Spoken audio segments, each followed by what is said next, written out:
The wall clock in the dining room had a cracked glass face that rattled whenever the refrigerator's compressor kicked on. It was a dry, rhythmic sound, like fingernails tapping on cardboard. Eleanor Vance waited for the rattle to subside before she lifted the ceramic soup tureen. Her right wrist, swollen at the joint from a winter of damp drafts, twitched. She gripped the handles tighter, her knuckles turning the color of skim milk. The heavy stoneware was decorated with a faded blue willow pattern, a wedding gift from a marriage that had ended in a quiet, civil divorce 30 years ago. It was too heavy for her now, but she refused to use the lightweight plastic bowls her daughter had bought her from the discount store. Plastic felt temporary. Plastic felt like an admission of defeat. Outside, the gray November light was failing, casting long, bruised shadows across the narrow strip of lawn on Elmwood Avenue. The sound of a car door slamming cut through the twilight, followed by the high-pitched, digital chirp of a remote lock. Richard's car. It was always a leased silver sedan, immaculate and smelling of synthetic leather and stale espresso. Eleanor set the tureen down on the woven trivet. The heat from the ceramic instantly released the faint, lingering scent of lavender polish from the mahogany table. She stood there, her hands resting on the edge of the wood, letting the dull ache in her lower back settle into a familiar, manageable throb. 12 seconds, she calculated. It would take them 12 seconds to walk up the concrete steps, hesitate at the threshold, and key themselves in. They had a key, of course.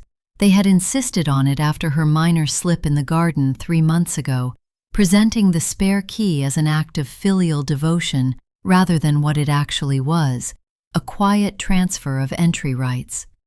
The front door opened. The draft that swept into the hallway smelled of wet wool and leaden autumn rain. "Mom?" Claire's voice was too loud, pitched in that bright, artificial register people used when speaking to pets or the hard of hearing. "We're here. We brought bread from that bakery near the highway, the one with the organic sourdough." Eleanor didn't answer immediately.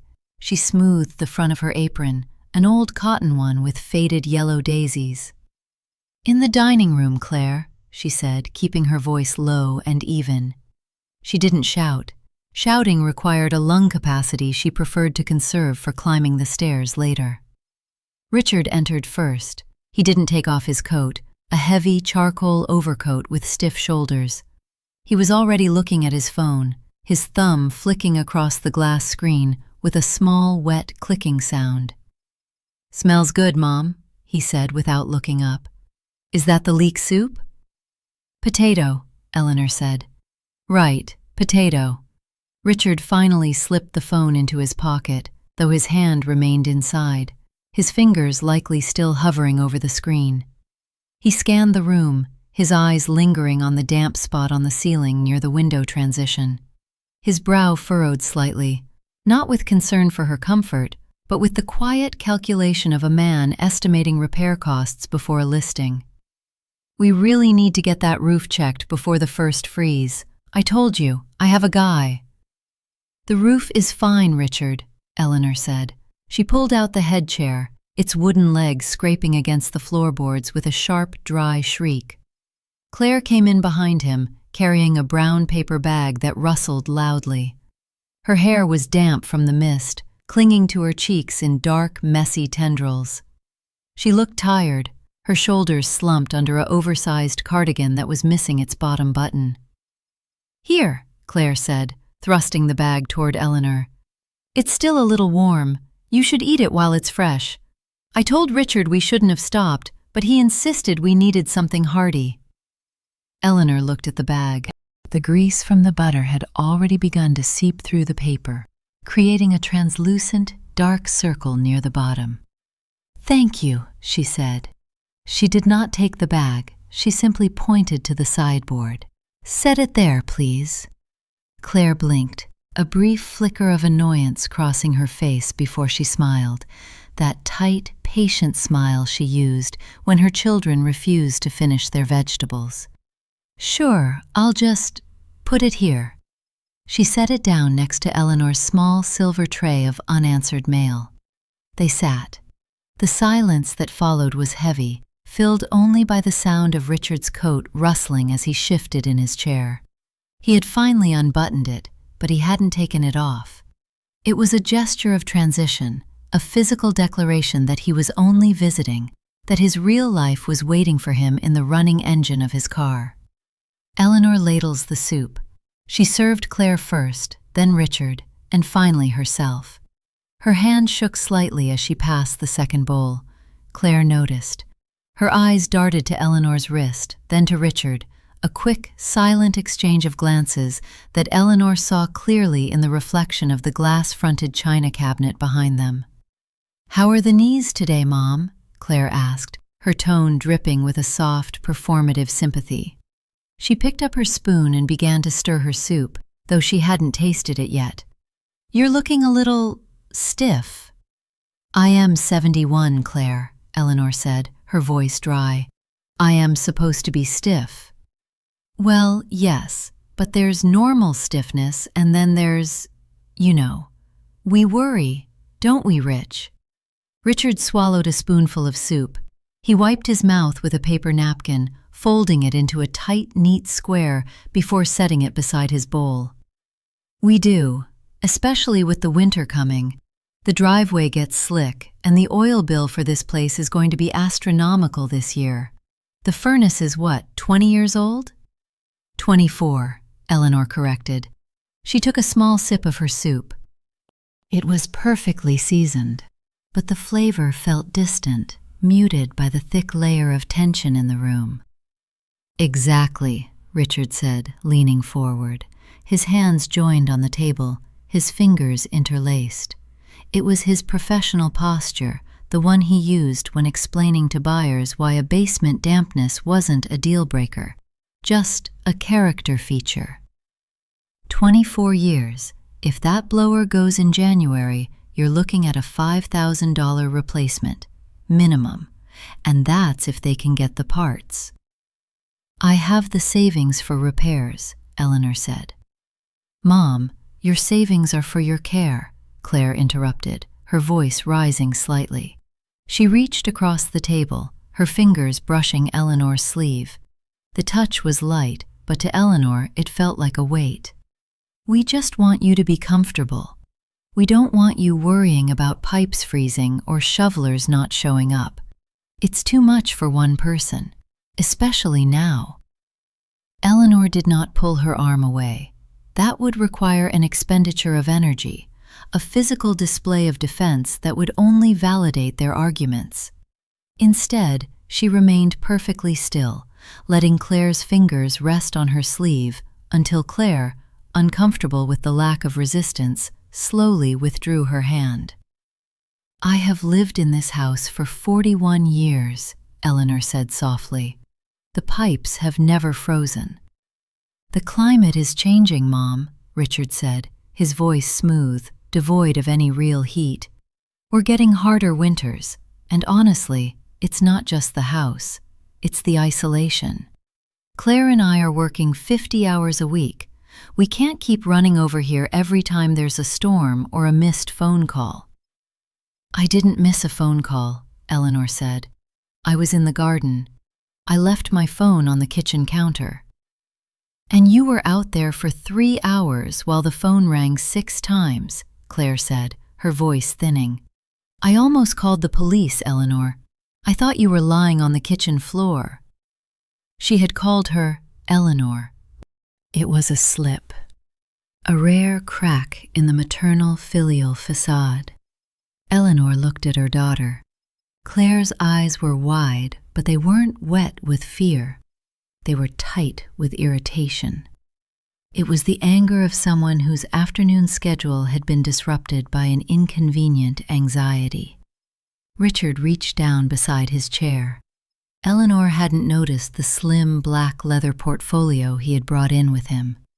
He unzipped it with a slow metallic scrape that seemed to vibrate through the dining table.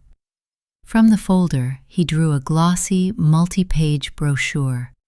The paper was thick and expensive, the kind of paper that didn't crease easily.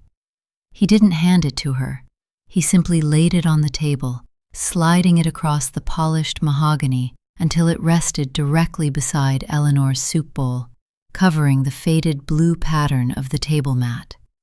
On the cover, a photograph of a manicured courtyard showed two elderly women in pastel cardigans smiling at a golden retriever. The text across the top read in elegant green serif font, "Greenwood Groves, a new season of living." "Just take a look at it," Richard said quietly. "We're not saying anything is decided. We just want you to have the information." Eleanor didn't look at the brochure. She looked at the small grease spot that was beginning to spread from the bakery bag on the sideboard, slowly darkening the wood. The brochure sat on the table like an uninvited guest. The glossy paper reflected the low, yellow light of the chandelier, creating a bright streak of glare directly over the printed image of the smiling golden retriever. Eleanor's hand remained on her spoon. The metal was cold against her palm, though the potato soup still steamed slightly in her bowl. She stared at the brochure's cover. A new season of living. The phrase was hollow, the kind of language written by people who lived in bright, carpeted offices and had never smelled the damp crawl space of an old house or felt the ache of a hip joint reacting to a low-pressure system. "We just want you to look at it," Claire repeated, her voice dropping into a softer, more persuasive register. She reached for the organic sourdough bread, tearing a small piece off with her fingers instead of using the bread knife. "They have an indoor conservatory, Mom. You love plants.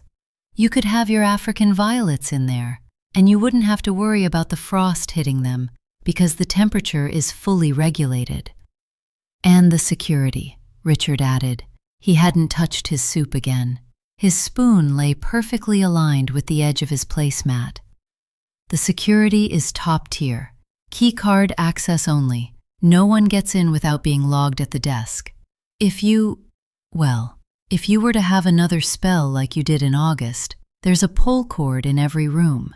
Every single bathroom has one. Response time is under 2 minutes." Another spell. Eleanor felt the familiar, cold calculation begin in the back of her mind. The spell in August had been a simple case of mild dehydration. She had spent 4 hours weeding the hydrangea bed on a Tuesday afternoon when the temperature hit 90 degrees.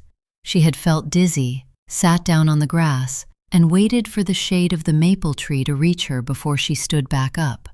But Claire had arrived unexpectedly, found her sitting in the grass with a trowel in her hand, and panicked. Claire's panic had transformed a warm afternoon into an emergency room visit, complete with a sterile plastic bracelet and a doctor who spoke to Eleanor while looking exclusively at Richard. To argue now, to remind them that she had weeded that same bed every August for 40 years without incident, would require too much breath. It would lead to Claire's sigh, the one that started deep in her chest and ended with her looking at the ceiling, and Richard's quiet, professional insistence that, "The data says otherwise, Mom." So, Eleanor chose the silence. She picked up her napkin, patted her lips, and then reached out with her left hand. Her fingers brushed the edge of the brochure. The paper was heavy, laminated to resist fingerprints. "The font is very small," Eleanor said. Claire leaned forward, her eyes bright with a sudden, desperate hope. "We can get a large print version, Mom, or I can read it to you. The floor plans are on the back. Look, the one-bedroom unit has a lovely little kitchenette. You wouldn't need a full kitchen, of course, because the main dining room is fully catered. 3 meals a day. Richard and I looked at the menu. They have prime rib on Thursdays." "And the cost?" Eleanor asked. She kept her eyes on the brochure, her thumb tracing the smooth, plasticized edge. Richard shifted in his chair, his charcoal coat whispering against the wood. It's an investment, but when you factor in what you'd save on property taxes, the heating bills, the home insurance, and the constant maintenance on this place, It actually makes a lot of sense, especially if we look at the equity in this house. There it was. The word had been spoken. Equity. It hung in the air above the soup bowls, heavier than the steam. Eleanor did not look up, but she felt the change in the room's pressure. The air felt thinner, sharper. She knew the market value of the Elmwood Avenue house. It was a solid, 3-bedroom Tudor in a neighborhood that had recently become fashionable for young couples with strollers and imported dogs. The oak trim was original. The leaded glass windows in the parlor had no cracks. "The equity," Eleanor repeated, her voice a flat, level plane. "Well, yes," Richard said, his tone casual, though his hand had drifted back toward his pocket where his phone lay. "This house is a lot of capital to have locked up in old brick and mortar, Mom. If we sell now, while the market is still hot before the winter slowdown, we can secure a really beautiful suite for you at Greenwood, one of the ones overlooking the garden.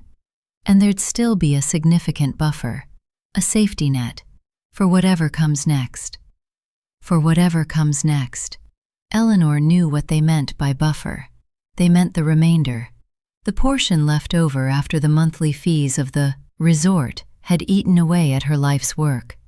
The portion that would eventually be split 2 ways, deposited into their respective bank accounts to pay off Claire's credit card debt and Richard's 3rd car lease. She looked at her daughter. Claire was looking at her plate, her fingers nervously shredding the piece of sourdough into tiny gray crumbs. She wouldn't look Eleanor in the eye.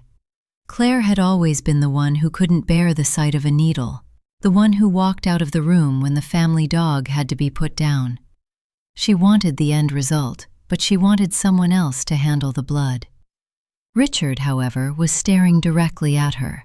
His gaze was steady, practiced, the eyes of a man who spent his days convincing people to sign papers they weren't entirely sure they understood. "You don't have to decide tonight, Mom," Richard said, his voice dropping into that low, soothing register. "We're just starting the conversation. We want you to be part of the process. That's why we brought the brochure." "I see," Eleanor said. She stood up. The movement was slow, her hip giving a sharp, hot pinch as her weight shifted, but she did not grimace. She kept her back straight. "Mom, let me help you with those," Claire said, her chair scraping back instantly as she reached for Eleanor's empty bowl. "I can manage, Claire," Eleanor said. Her voice wasn't angry. It was simply solid, a wall of gray stone. She gathered her own bowl and the silver spoon, then picked up the heavy tureen. The weight of the ceramic sent a dull ache through her wrists, but she held it steady. She turned her back on them and walked into the kitchen. The kitchen was cold. The linoleum under her slippers was thin, the wood subfloor beneath it transmitting the chill of the cellar. She set the tureen down in the sink. The porcelain of the basin was chipped near the drain, a small black scar she had looked at every day for 40 years. She turned on the tap. The pipes rattled in the wall. 3 short metallic knocks before the water began to flow, first rusty and lukewarm, then clear and steaming. Behind her, in the dining room, the silence didn't last long. The floorboards in the hallway were thin enough that she could hear the low, hurried murmur of their voices over the rush of the tap water. "She didn't say no," Claire whispered. The words were thin, anxious. "But did you see her face? She didn't even open it." "She's processing." Richard's voice was lower, heavier, filled with the flat confidence of a man who believed every objection was simply a negotiation waiting to be solved. "She's stubborn, but she's smart. She knows she can't handle another winter here. We just have to keep showing her the numbers, gently." "What if she refuses to sign?" "She won't refuse," Richard said. The sound of his chair moving suggested he was standing up, probably checking his watch. "She doesn't have a choice, Claire, not really." In the kitchen, Eleanor held her hands under the hot water. The heat penetrated the swollen joints of her fingers, a fierce, stinging relief. She watched the water pool in the chipped sink, rising slowly around the faded blue willow of the soup tureen. She did not turn off the tap. She let the water run, the sound of its rushing masking the whispers in the other room, until the steam rose to fog the small window above the sink, obscuring the dark, cold garden outside. "We should get going, Claire," Richard's voice carried from the hallway. "The rain is turning to sleet, and the bridge on Highway 9 always freezes first." Claire appeared in the kitchen doorway, carrying the basket that had held the sourdough. The cloth napkin inside was stained with grease and crumbs.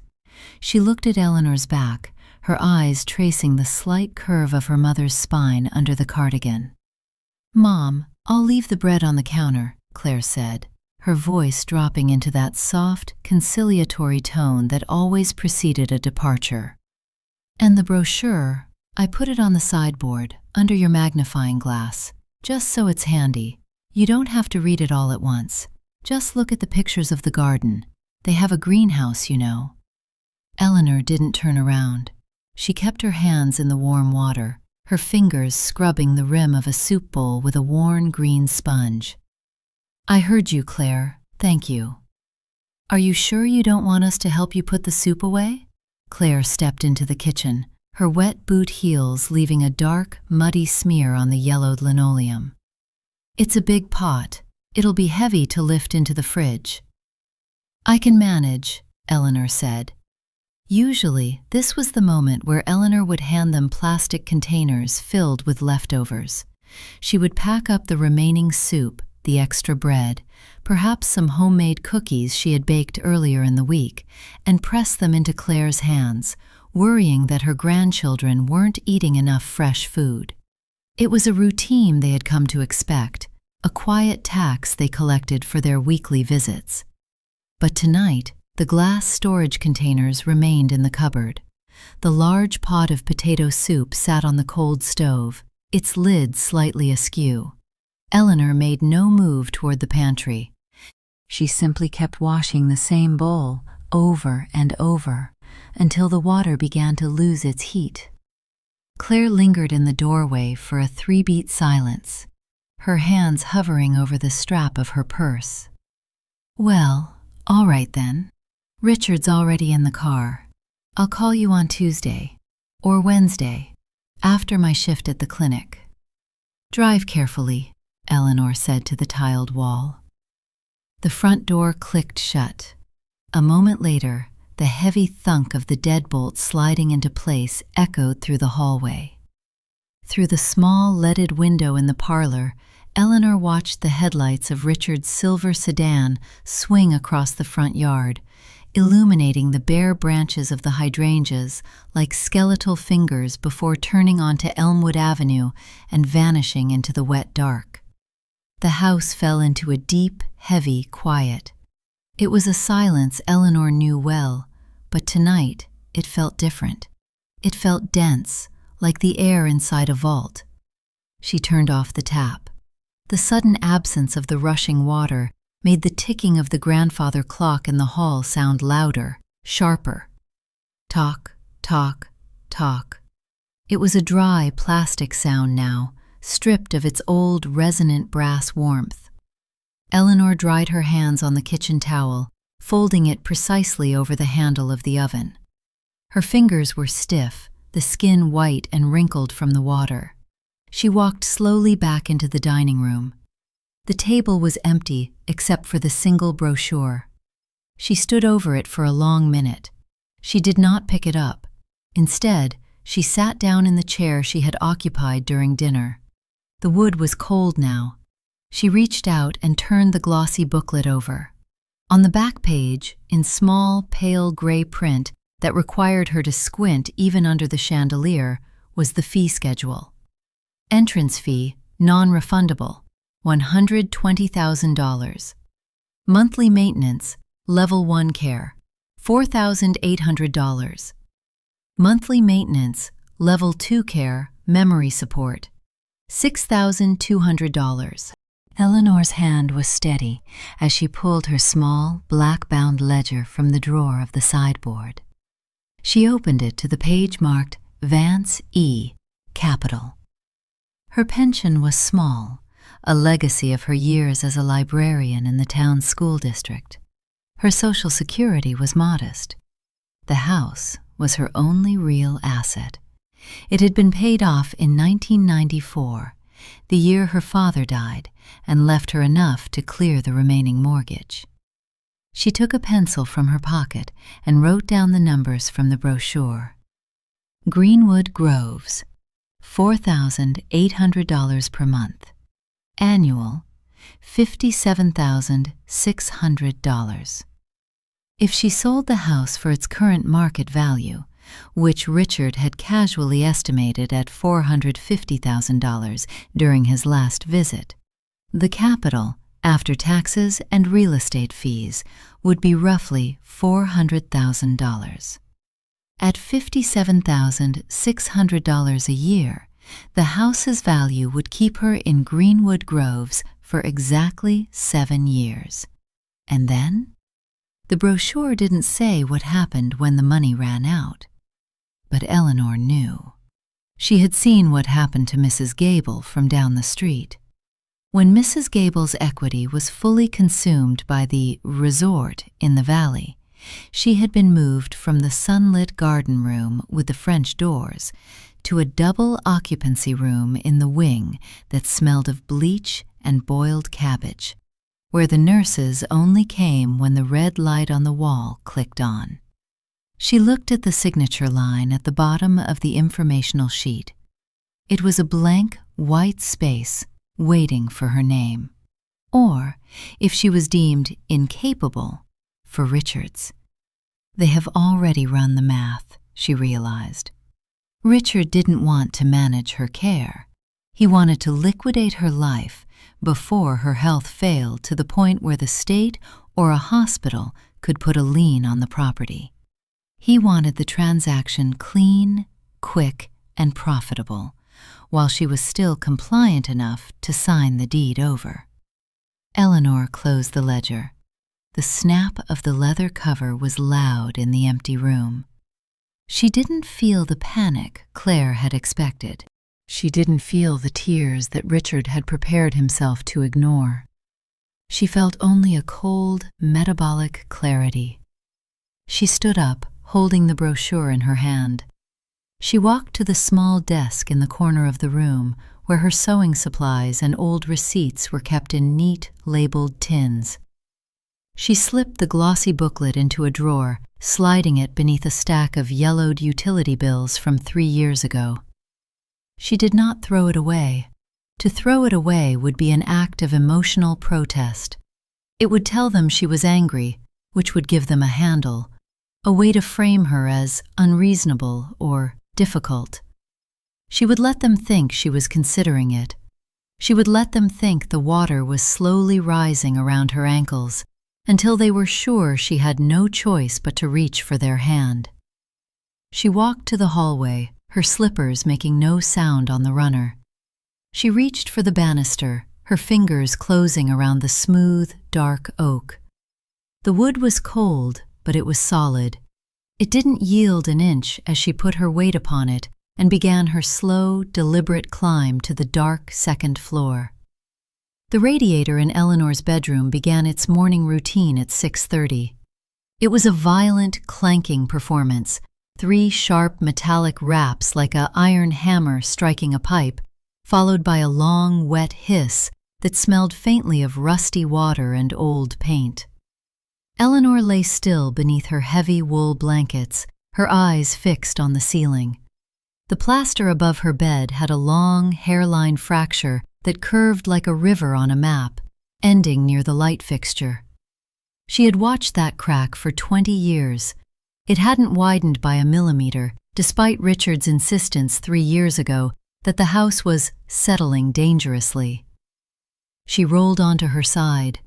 The movement was a slow, multi-stage negotiation with her left hip. First, the slide of her heel across the sheet, then the tightening of her core, and finally, the slow, rolling shift of her weight. She lay there for a moment, waiting for the dull, throbbing protest in her joint to dissolve into a dull hum. She sat up, her feet finding her slippers, the old gray felt ones with the thin rubber soles. The air in the hallway was cold, the thermometer near the stairs reading 58 degrees. She did not adjust the thermostat. To raise the temperature would mean burning more heating oil, and she wanted the oil tank in the cellar to remain as full as possible for as long as possible. A full tank was a reserve. A full tank was independence. In the kitchen, she went through her morning routine with the silent efficiency of a machine. She filled the small copper kettle with cold tap water, set it on the gas ring, and struck a match. The blue flame flared up, casting a momentary flickering light over her hands. While she waited for the water to boil, her eyes drifted to the small white wicker chair in the corner of the breakfast nook. Sitting on the wicker seat was a blue canvas tote bag. Claire had left it there 2 weeks ago, dropping it with a heavy, performative sigh that was meant to convey how exhausted she was by the demands of her own household. "Mom, do you think you could look at these?" Claire had asked, not looking at Eleanor, but rather at her own reflection in the microwave door as she touched her hair. "Leo's school trousers need the hems let down. He's grown 2 inches since September, and my gray cashmere cardigan has that pull in the shoulder. You're so much better at the invisible stitching than I am. I just don't have the hand for it." For 40 years, Eleanor had been the mender. She had repaired split seams, patched elbows, darned socks, and ironed the pleats of skirts until they were sharp enough to cut paper. She had done it because she believed it was a form of language, a way of saying, "I am here, and I am keeping you whole." Now she looked at the blue canvas bag. She walked over, her slippers clicking softly on the linoleum, and reached inside. She pulled out the gray cashmere cardigan. The fabric was soft, expensive, but there was a greasy smudge near the collar, likely from Claire's foundation, and the tear at the shoulder seam was ragged, the threads frayed from where Claire had carelessly pulled it off a wire hanger. Eleanor held the sweater in her hands. Her sewing basket sat on the shelf directly above the wicker chair, its wooden compartments filled with neat spools of silk thread, beeswax, and silver needles of every size. She stood there for a full minute, her fingers tracing the frayed wool of the tear. Then she folded the cardigan. She did not reach for the sewing basket. She folded the sweater precisely, tucking the sleeves under the body, and placed it back into the blue canvas bag. She took Leo's school trousers, 3 pairs of stiff, dark blue polyester blend, and stacked them neatly on top of the sweater. She took the handles of the blue tote bag, walked down the short hallway to the coat closet near the front door, and hung the bag on a brass hook behind her heavy winter coat. It was out of sight, tucked away in the dark, cold corner of the closet. She would not mend them. The calculation was simple. The energy required to thread the needle, to sit under the bright lamp for 2 hours squinting at the tiny gray stitches, and to repair the garments of a daughter who was currently drafting her eviction, was an energy Eleanor no longer possessed. She would conserve it. She would keep it for herself. The kettle began to whistle, a thin, rising screech that cut through the quiet house. She returned to the kitchen, poured the steaming water over a single bag of black tea, and sat down at the table. She didn't use a mug with a cheerful slogan or a colorful pattern. She used a plain, heavy white mug that had no markings. She was halfway through her tea when the wall phone beside the refrigerator began to ring. The sound was loud, a shrill mechanical bell that rattled the plastic casing of the phone. Eleanor did not move. She took a sip of her tea, letting the hot liquid warm her throat. Ring. She looked at the clock. It was 7:45. Claire's shift at the clinic started at 8:30. This was her commute call, the 15 minutes she spent in her car, stuck in traffic near the river, using her hands-free Bluetooth system to check off her weekly obligations. Ring. Eleanor let her mug rest on the table. She did not reach for the receiver. She sat perfectly still, her back straight, listening to the bell ring a third time, then a fourth. Ring. On the fifth ring, the answering machine on the sideboard clicked. The tape inside whirred, a dry, scraping sound, before Eleanor's own voice, recorded 12 years ago when her tone was fuller and brighter, filled the room. "Hello, you've reached Eleanor Vance. Please leave a message after the tone." A sharp beep sounded. "Mom, are you there?" Claire's voice came through the small, tinny speaker of the machine. There was the distinct hum of her car engine in the background, accompanied by the rhythmic, thumping tick of her windshield wipers. "Mom, pick up if you're there. I'm just on my way to work. I wanted to make sure you were up. And I wanted to ask if you'd had a chance to look at Leo's trousers yet. He has assembly on Wednesday, and the school is so strict about the uniform. I really need those back by tomorrow night if possible. Call me back, okay? Love you." The line went dead with a loud digital click. The answering machine whirred for 3 seconds, then fell silent. Eleanor sat in the quiet kitchen. She did not get up to check the machine. She did not reach for the notepad she kept by the phone to write down the message. She picked up her white mug, her fingers curled around the warm ceramic, and finished her tea. By 1 o'clock, the weak November sun had finally breached the lower quadrant of the frosted kitchen window, casting a pale, elongated rectangle of light across the yellow linoleum. Eleanor sat at the edge of this light, completing her midday routine. On the table before her was a small, scarred wooden cutting board, a paring knife with a carbon steel blade that she sharpened herself every Sunday, half a cold Braeburn apple, and a block of sharp white cheddar. Her movements were economical. She placed the edge of the knife against the apple, applied a slow, steady downward pressure with the heel of her palm, and let the blade rock through the crisp flesh. A perfect, crescent-shaped slice fell away. She did the same with the cheese, slicing a piece exactly the thickness of a silver dollar. The house was so quiet that she could hear the faint, wet crunch of the apple as she chewed. It was a rhythmic, solitary sound. The silence was broken by the crunch of gravel outside, followed immediately by the heavy, dull thud of a car door shutting. Eleanor stopped chewing. She did not look toward the window. She recognized the acoustic signature of the door. It belonged to Richard's sedan. 10 seconds later, the brass deadbolt on the front door turned with a sharp, metallic snap. The heavy oak door swung open, brushing against the hallway runner, and heavy, purposeful footsteps entered the house. The soles of his leather shoes made a hard, commanding clack, clack, clack on the floorboards. "Mom?" Richard's voice preceded him into the kitchen. "Hoped you'd be awake." He appeared in the doorway. He was wearing his charcoal suit trousers, but he had removed the jacket, and his pale blue dress shirt was unbuttoned at the collar. He smelled of cold air, ozone, and the sharp, chemical tang of dry cleaning fluid. Eleanor swallowed the apple. "It is 1 in the afternoon, Richard. I am awake."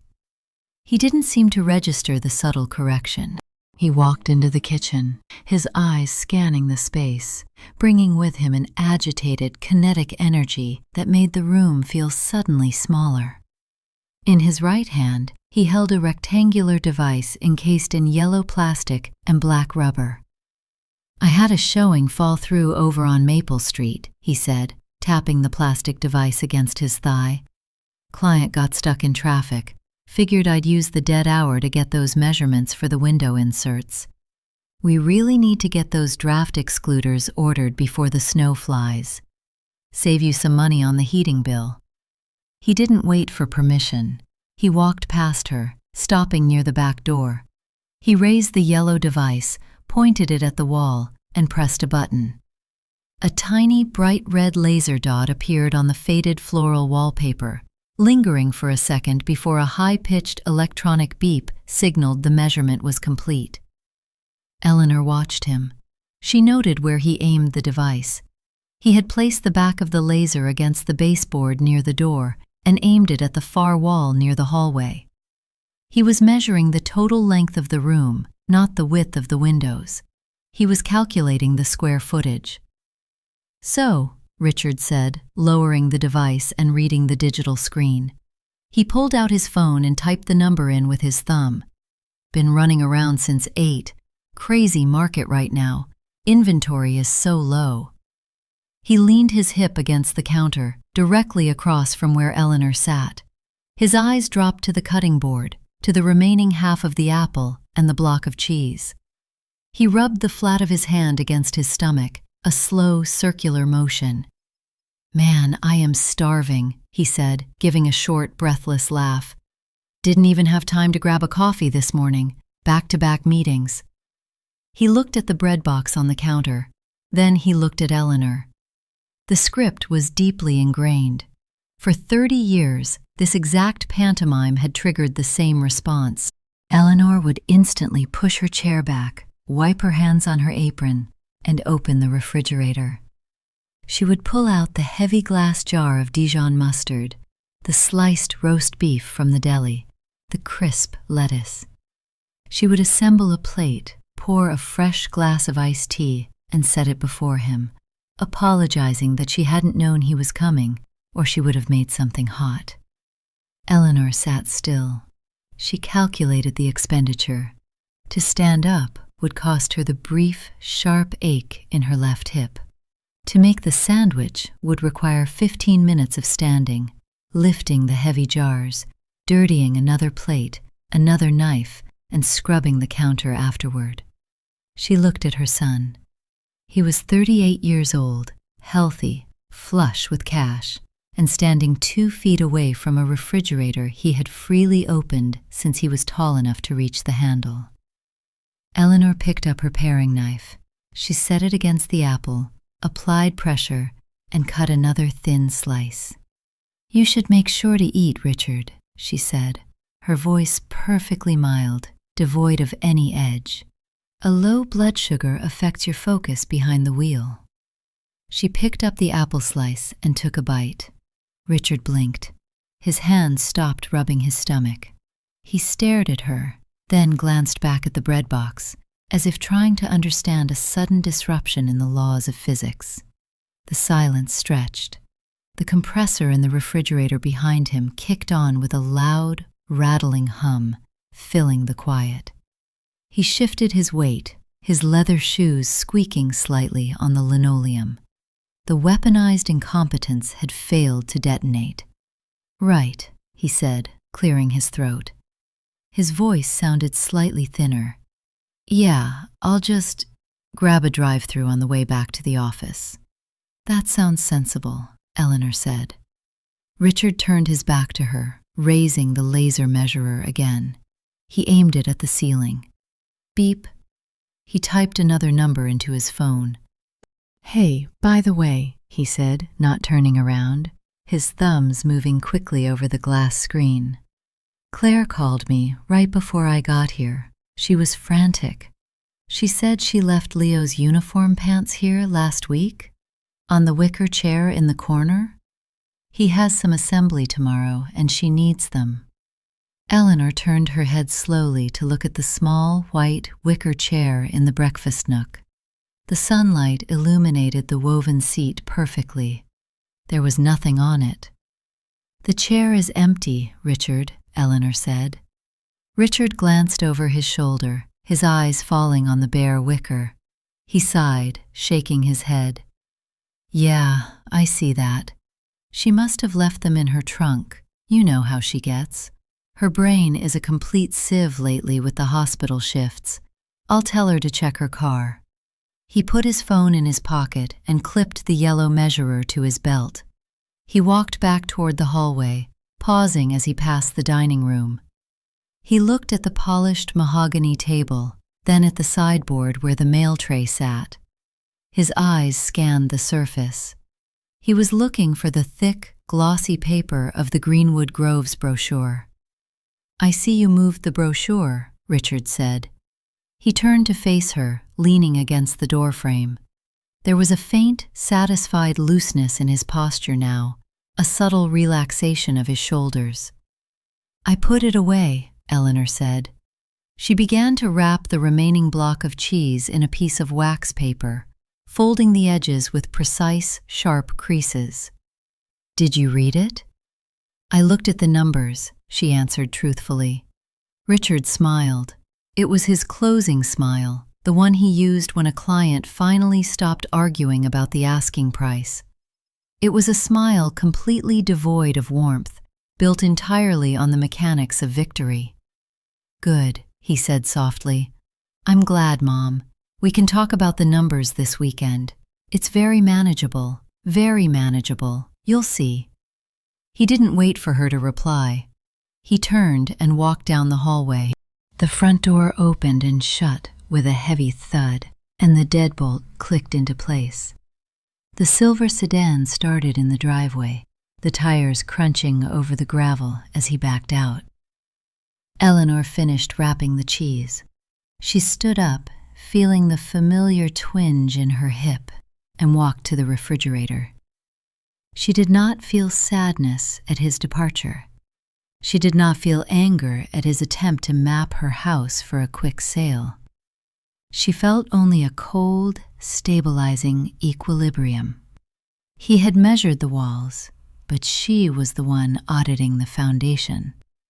And the foundation, she knew, was entirely hers to destroy.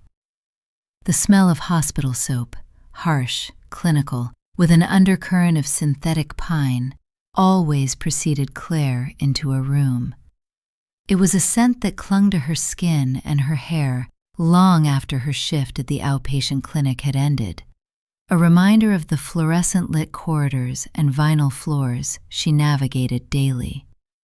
At 7:40 in the evening, the front door of the Elmwood Avenue house slammed open with a violent shudder that rattled the brass mail slot.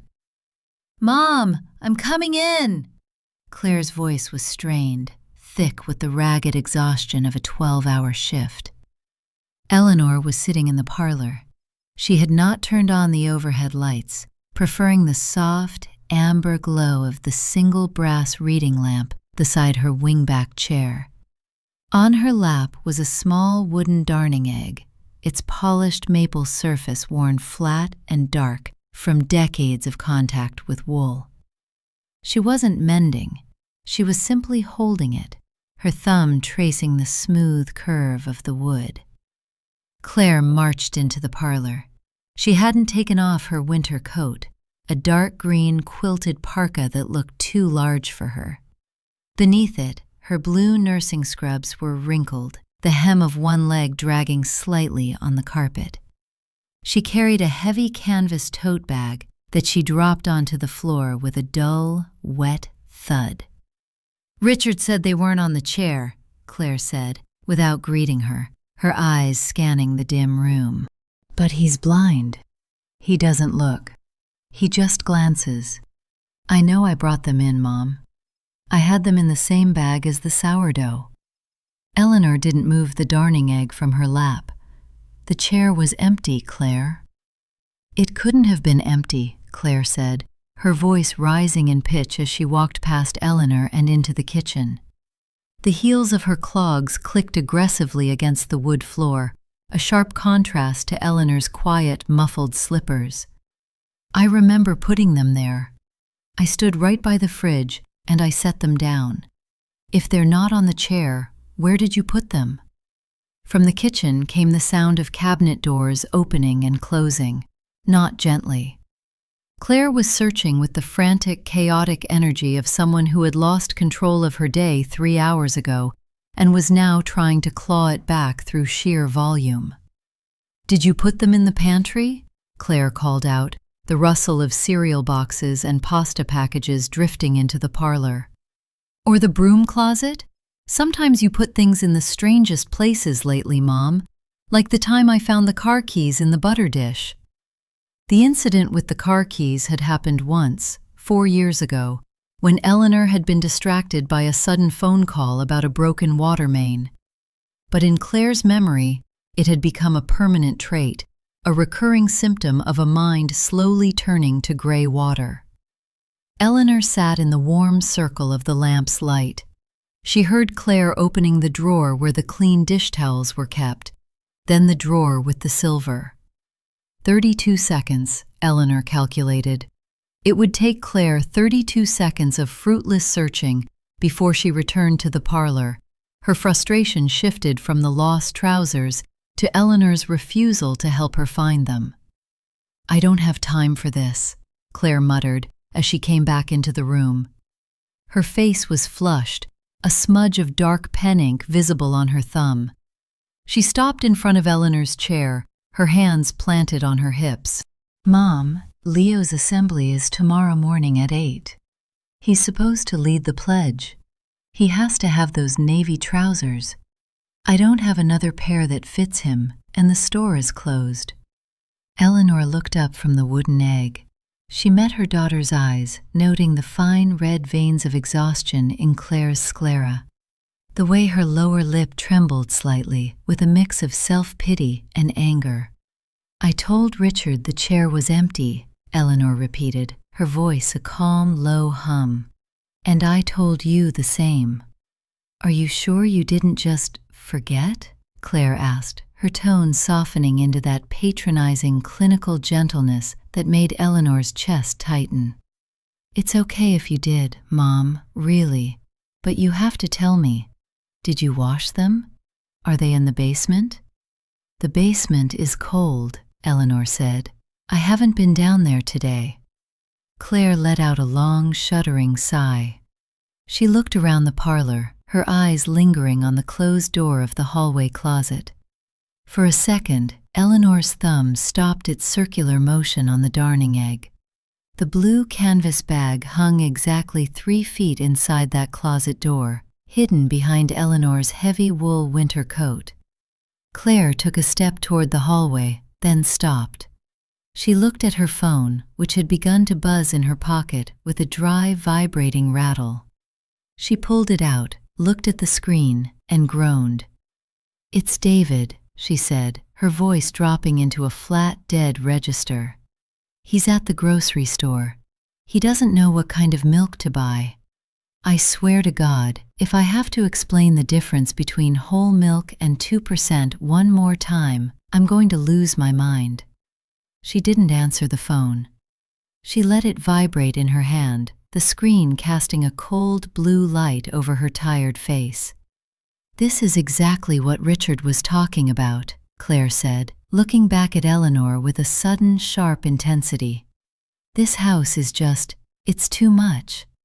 You're losing track of things, Mom. First the keys, now Leo's pants. It's not safe. If you had a fall, or if you left the gas stove on, we wouldn't know. We're too busy. We can't be your memory. We can't be your memory." The phrase was a weapon, polished and delivered under the guise of daughterly concern. It was designed to make Eleanor feel small, to make her doubt her own senses, to make the clean, sterile halls of Greenwood Groves feel like a sanctuary rather than a prison. Eleanor did not defend herself. She did not point out that she had remembered to turn off the kettle, to lock the deadbolt, to wind the grandfather clock. She did not tell Claire that the trousers were 30 feet away, dry and folded, resting in the dark closet. If she argued, she would be defensive. If she cried, she would be emotional. But if she remained silent, she was confused. And confusion was a much better shield. A confused old woman was not a threat. A confused old woman did not consult lawyers. A confused old woman did not read the fine print of charity deeds. "I'm sorry you're tired, Claire," Eleanor said softly, her voice carrying the gentle, distant warmth of a mother speaking to a sick child. "You should go home. David is waiting." Claire stood there for a moment, her phone still buzzing in her hand like a trapped insect. Her shoulders sagged. The anger seemed to drain out of her, leaving only the gray, damp exhaustion of her 12-hour shift. "Yeah," Claire whispered, her voice cracking slightly. "Yeah, I have to go. I'll have to stop at the 24-hour supermarket on the way home. Maybe they have something in his size. It's going to cost $50. She picked up her heavy canvas bag from the floor. She didn't kiss Eleanor goodbye. She didn't touch her shoulder. She simply turned and walked out of the room, her clogs dragging on the runner. The front door clicked shut, the lock sliding home with a final dry snap. Eleanor sat in the quiet parlor. She set the wooden darning egg down on the small table beside her. She stood up, her left hip giving a small, sharp pinch of protest as she straightened her spine, and walked to the hallway closet. She opened the door. The smell of cedar and wool drifted out into the hall. She reached behind her heavy winter coat, her fingers finding the sturdy canvas handles of the blue bag. She did not pull it out.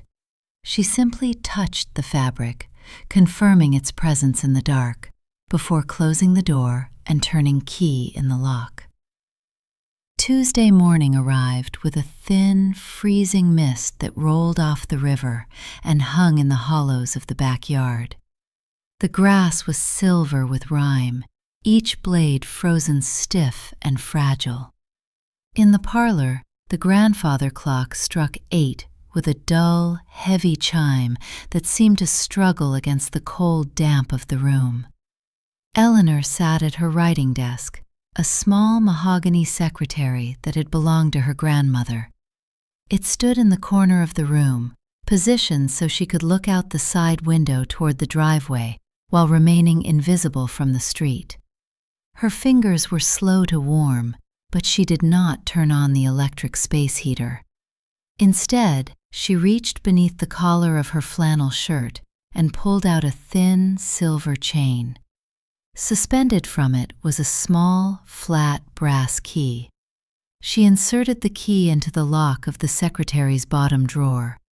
The brass mechanism was dry, turning with a stiff, scratchy protest that she felt in her wrists. The drawer slid open on wooden runners. Inside were 3 neat stacks of legal-sized manila folders, each labeled in her small, precise cursive.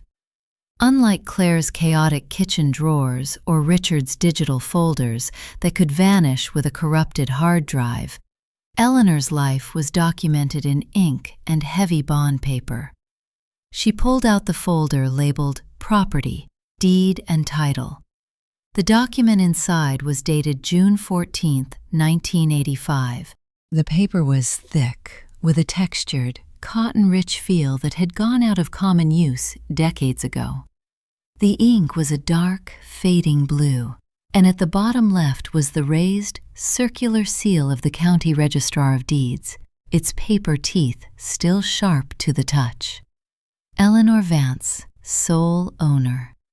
She read the legal description of the property, the exact coordinates of the lot, the boundary lines that ran from the old maple tree near the curb to the iron stake driven into the clay at the back of the property. Her father had bought this house for her when her marriage began to disintegrate, paying off the mortgage in full so that whatever happened, she and the children would have a roof that no court could take away. "They can take your pride, Eleanor," her father had said, sitting on the half-unpacked crates in this very parlor, his hands smelling of tobacco and linseed oil. "They can take your youth, but if you own the dirt beneath your slippers, you always have a place to stand." She had never forgotten those words. Richard and Claire believed the house was a natural resource, an inheritance that was currently being wasted on a single, aging occupant. They saw the brick and mortar as a conversion problem, how to turn the drafty hallways and old oak trim into a neat, modern ledger that could be divided by two. But to Eleanor, the house was a fortress, and the deed was the key to the gate. She folded the document, sliding it back into the manila folder. She did not lock the drawer again. Instead, she took out a small blue address book with alphabetical tabs. She flipped to the letter A. There, written in a hand that had remained unchanged for 40 years, was the name. Abernathy, Donald, Esquire, retired. Donald had been her father's attorney. He was 81 now, living in a quiet brick house near the town square, but his son, Julian, had taken over the practice on Market Street. The firm still handled the estate planning for the old families of the county, the ones who preferred leather-bound ledgers to spreadsheet screens. Eleanor picked up the receiver of the landline telephone. The black plastic was cold against her ear. The dial tone was a steady, low-frequency hum, a solid, unbroken sound that felt anchored to the earth by miles of copper wire beneath the streets. She dialed the number. "Abernathy and Associates," a young woman's voice answered, bright and sterile. "Good morning," Eleanor said, keeping her voice in the lower register she had used for 40 years behind the reference desk. "This is Eleanor Vance. I would like to schedule a private consultation with Julian Abernathy regarding estate modification." "Certainly, Mrs. Vance. We have an opening next Tuesday at 10. "No," Eleanor interrupted gently, but with a firmness that left no room for negotiation. "This week, please. Thursday morning at 9 o'clock. It is a time-sensitive family matter."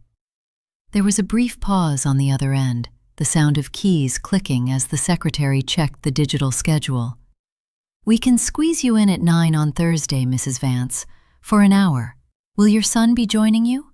I believe Richard is still listed as your primary emergency contact on the old files."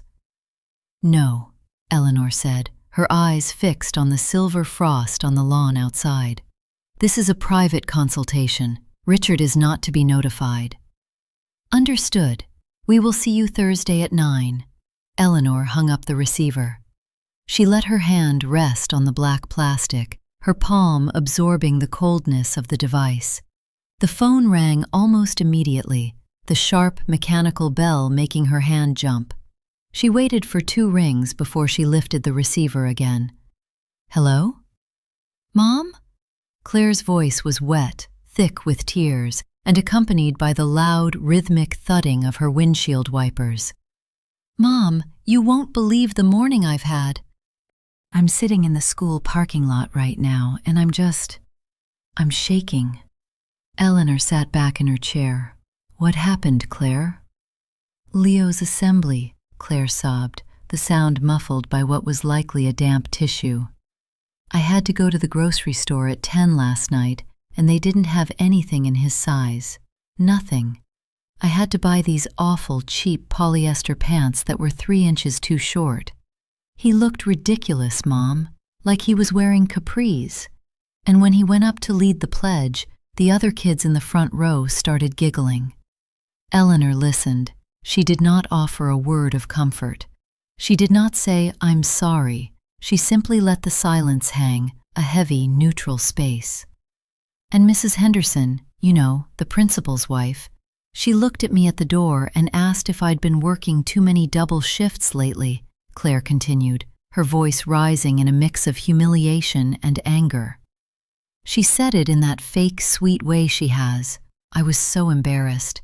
I wanted the floor to open up and swallow me." "That sounds very uncomfortable," Eleanor said. "It was horrible," Claire snapped, her frustration finally finding its target. "And it's because those pants just vanished. I know I left them on that chair, Mom. I'm not crazy. I'm really starting to think you must have moved them and just forgot. Richard said the house was a mess when he came by yesterday. He said you were just sitting there, not even eating." "I was eating an apple, Claire," Eleanor said. "Well, whatever. The point is, this is what happens when you're alone in that big house. Things get lost, you get confused, and then Leo has to suffer for it. I had to leave work early to go to this assembly, and now I'm behind on my charts, and my head is pounding." Claire paused, waiting for the apology. She was waiting for Eleanor to say, "I'm so sorry, Claire. My mind isn't what it used to be. You're right, I must have misplaced them. I need to be more careful." But the apology did not come. Eleanor took a deep breath, her ribs expanding against her flannel shirt. She looked down at the drawer where the deed lay safely in its manila folder. "I am sorry your morning was difficult, Claire," Eleanor said, her voice perfectly even, completely devoid of guilt. "Perhaps you should go home and rest before your next shift." "Mom," Claire began, her tone sharp with a sudden confused anger. She wasn't used to this lack of friction. Usually Eleanor's guilt was a soft, yielding surface that Claire could mold to her own needs. Tonight, she had hit a stone wall. "I have to go, Claire," Eleanor said gently. "The postman is coming down the walk." She hung up the phone before Claire could reply. She stood up, her joints popping in the quiet room. She walked to the hallway closet, opened the door, and looked at the blue canvas bag hanging behind her winter coat. She reached inside, took out Leo's navy blue trousers, and folded them once more, smoothing the fabric with her palm before putting them back. She would keep them there until Thursday. The squeak of the postman's brakes was always 3 minutes early on Tuesdays. Eleanor stood by the parlor window, her fingers parted slightly on the lace curtain, watching the white mail truck idling near her mailbox. The tailpipe emitted a thick, white plume of exhaust that rose into the damp afternoon air and vanished. The postman, a young man named Greg who never wore a coat even in November, jammed a bundle of paper into the metal box, slammed the door with a dull, hollow clack, and drove away, his tires leaving dark, wet tracks on the asphalt. Eleanor waited. She did not rush out.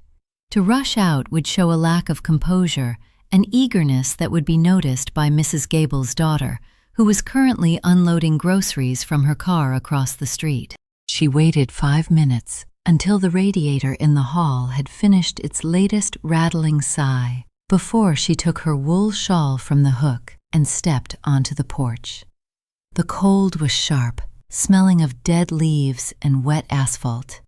The wooden steps of the porch creaked under her slippers, a soft, dry groan that she knew by heart.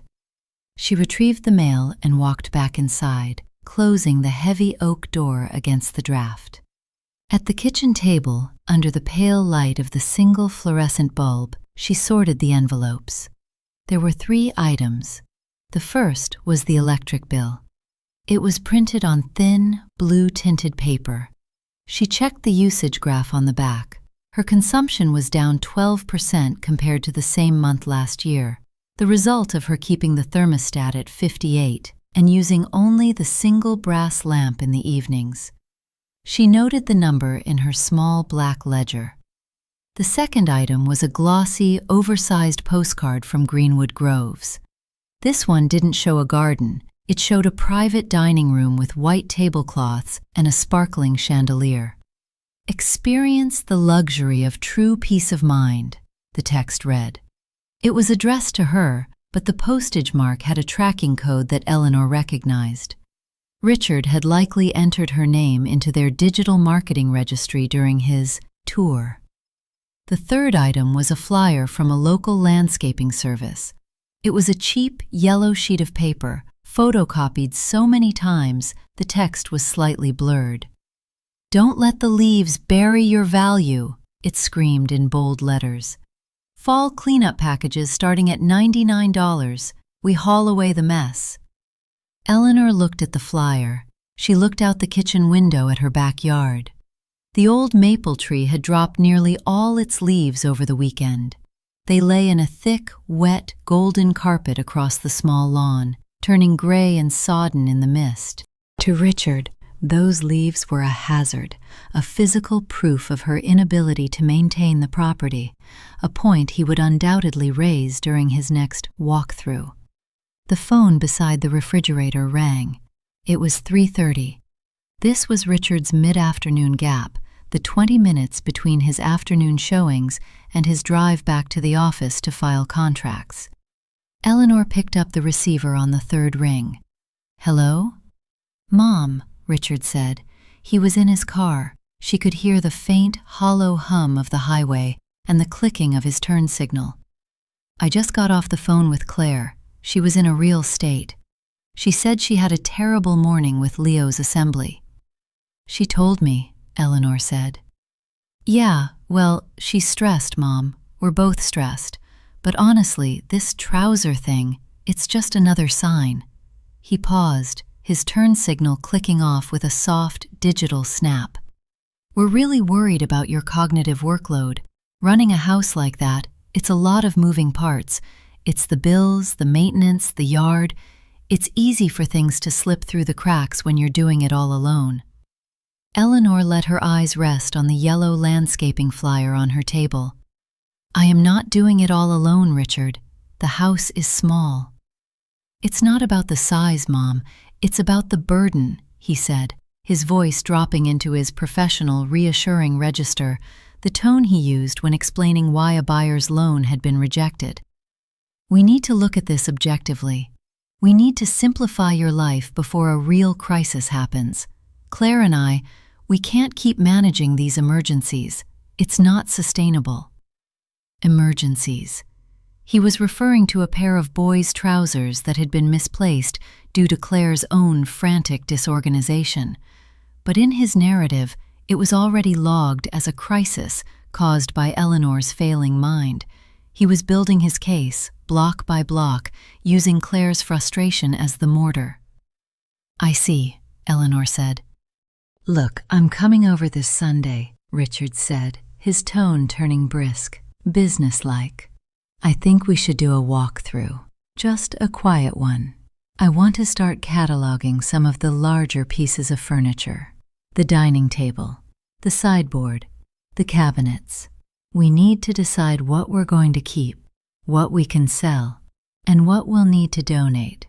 If we're going to list the house in the spring, we need to start decluttering now. It takes longer than you think." He spoke of her home as if it were already in a state to be liquidated, a collection of assets to be sorted and tagged while she sat in the corner and watched. "The furniture is not cluttered, Richard," Eleanor said. "It is exactly where it has been since 1985. "That's the point, Mom," he said, a note of impatience creeping into his smooth voice. "It's 40 years of stuff.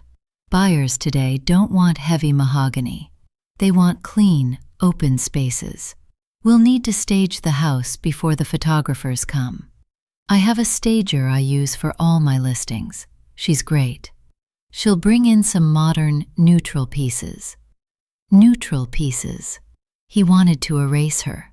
He wanted to strip the parlor of her mother's writing desk, the dining room of her blue willow plates, the hallways of her grandfather clock, and replace them with cheap, white linen sofas and wire coffee tables that meant nothing to anyone. "You are welcome to visit on Sunday, Richard," Eleanor said, keeping her voice level, perfectly empty of emotion. "Great. I'll bring some colored stickers, just to mark the items we're definitely keeping for your suite at Greenwood. We need to make sure everything fits the floor plan of the one-bedroom." "I will be here," Eleanor said. She hung up the phone. She stood at the kitchen table, her hand resting on the cool plastic of the receiver. She looked at the yellow landscaping flyer again. Fall cleanup packages starting at $99. She took her pencil from her pocket. She did not call the number on the flyer. To hire a service would mean spending $99 of her cash reserve. It would also show Richard that she was yielding, that she could no longer care for her own grass. She would rake the leaves herself. She would do it tomorrow morning, slowly, one corner at a time. She would show them that the dirt beneath her slippers was still firmly under her control. The wooden handle of the rake was cool and slightly rough, its ancient pine grains split near the top and wrapped in 3 layers of cracked, yellowing electrical tape. Eleanor gripped it with both hands, her woolen gardening gloves providing a thin barrier against the damp chill of the wood. It was 7:30 on Wednesday morning. The freezing mist from the day before had settled into a low, gray smog that smelled faintly of coal smoke from the old chimney pots down the street. Eleanor stood at the edge of her front porch, looking down at the lawn. The leaves of the maple tree lay in heavy, overlapping layers of gold, rust, and bruised purple. They were wet from the overnight dew, stuck to the grass like wet paper. To rake these leaves was not a simple task. A younger person would sweep the tool in long, violent arcs, clearing a square yard with 3 strokes. But Eleanor knew that such a display of force would cost her dearly. Her lower back would lock by noon. Her right shoulder would throb through the night, keeping her awake despite the warm milk she drank to soothe herself. She calculated the metabolic cost.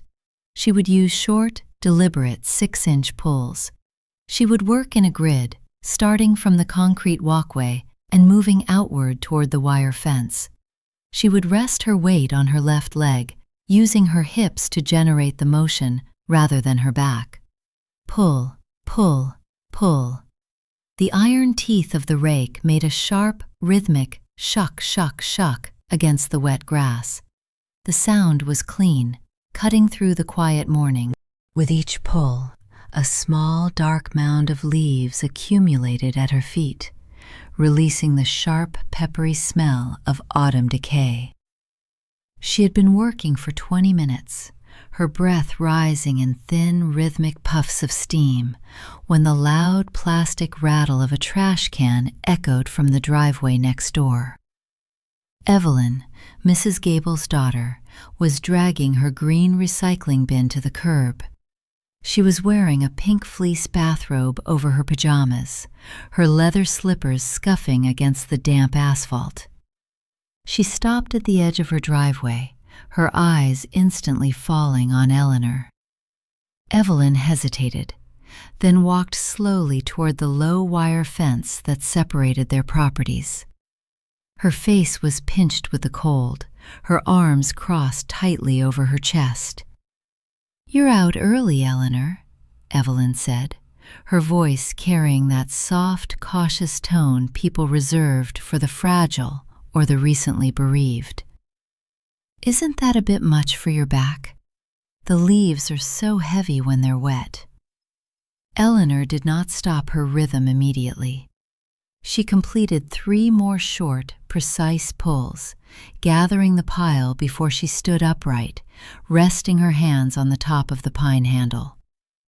"The mist keeps them from blowing away while I work," Eleanor said, her voice steady. "It's easier to keep them in one place."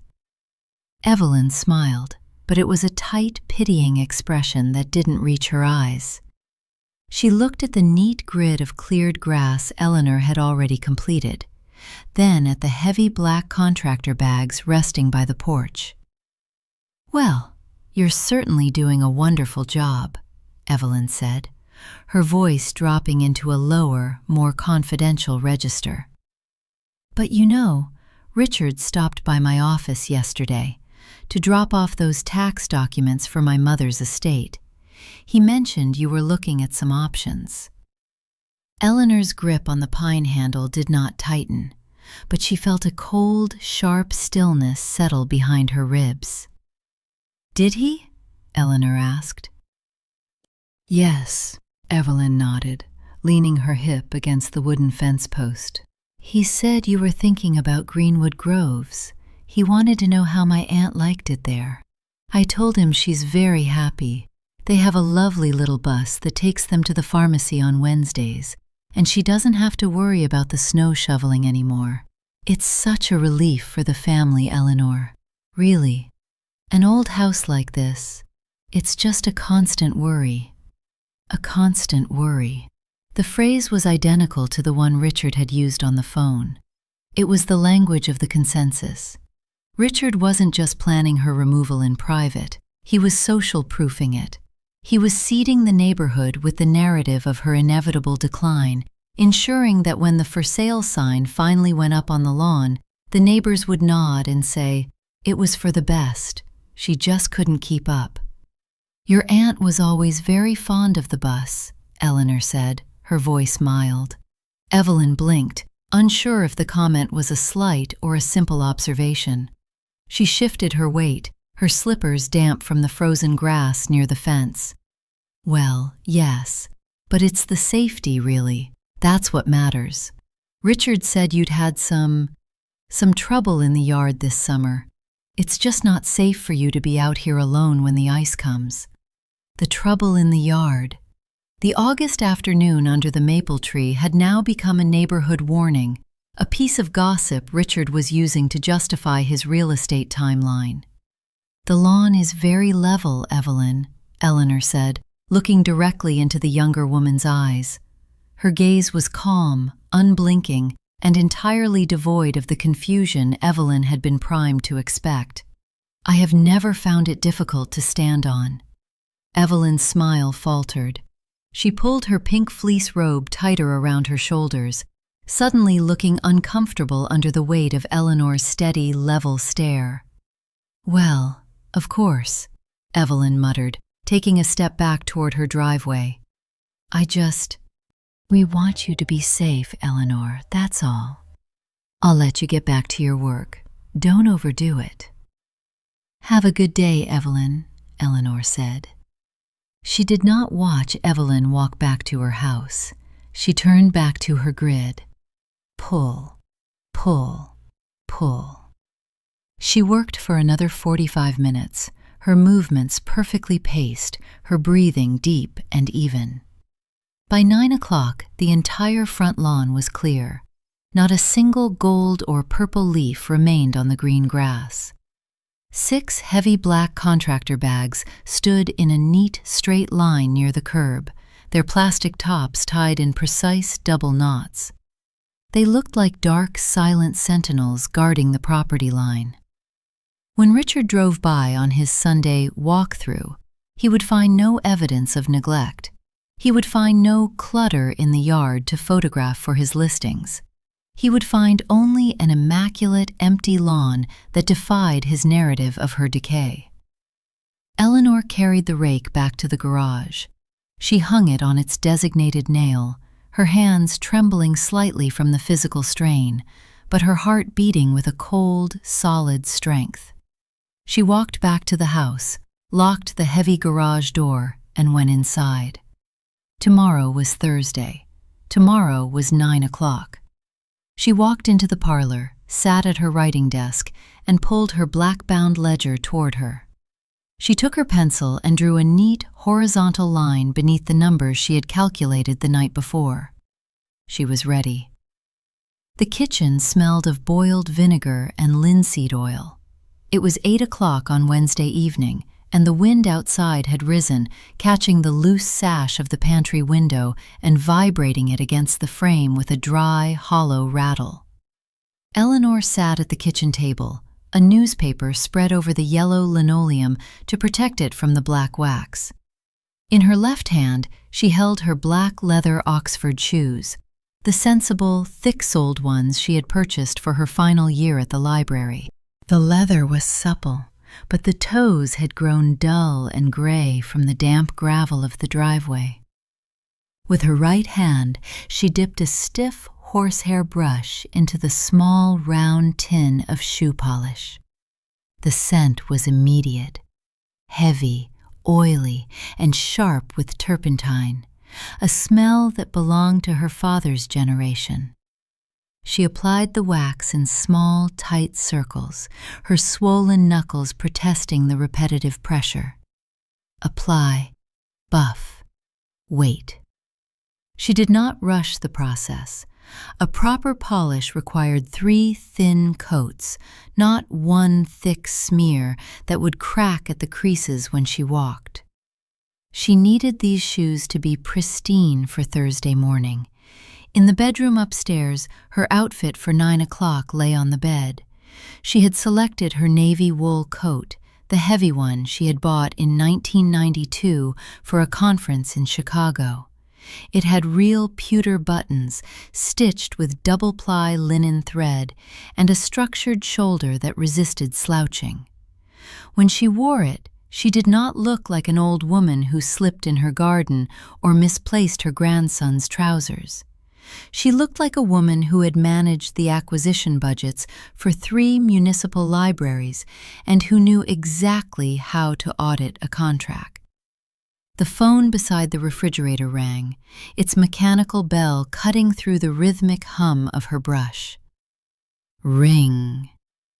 Eleanor kept her eyes on the toe of her shoe, watching the dull gray leather slowly disappear beneath the deep, oily black of the wax.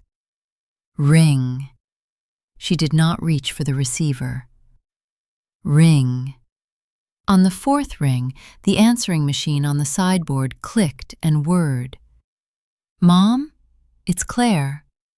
Her daughter's voice was loud, vibrating with a tense, brittle energy that suggested she was standing in her own kitchen with a mountain of unwashed dishes behind her.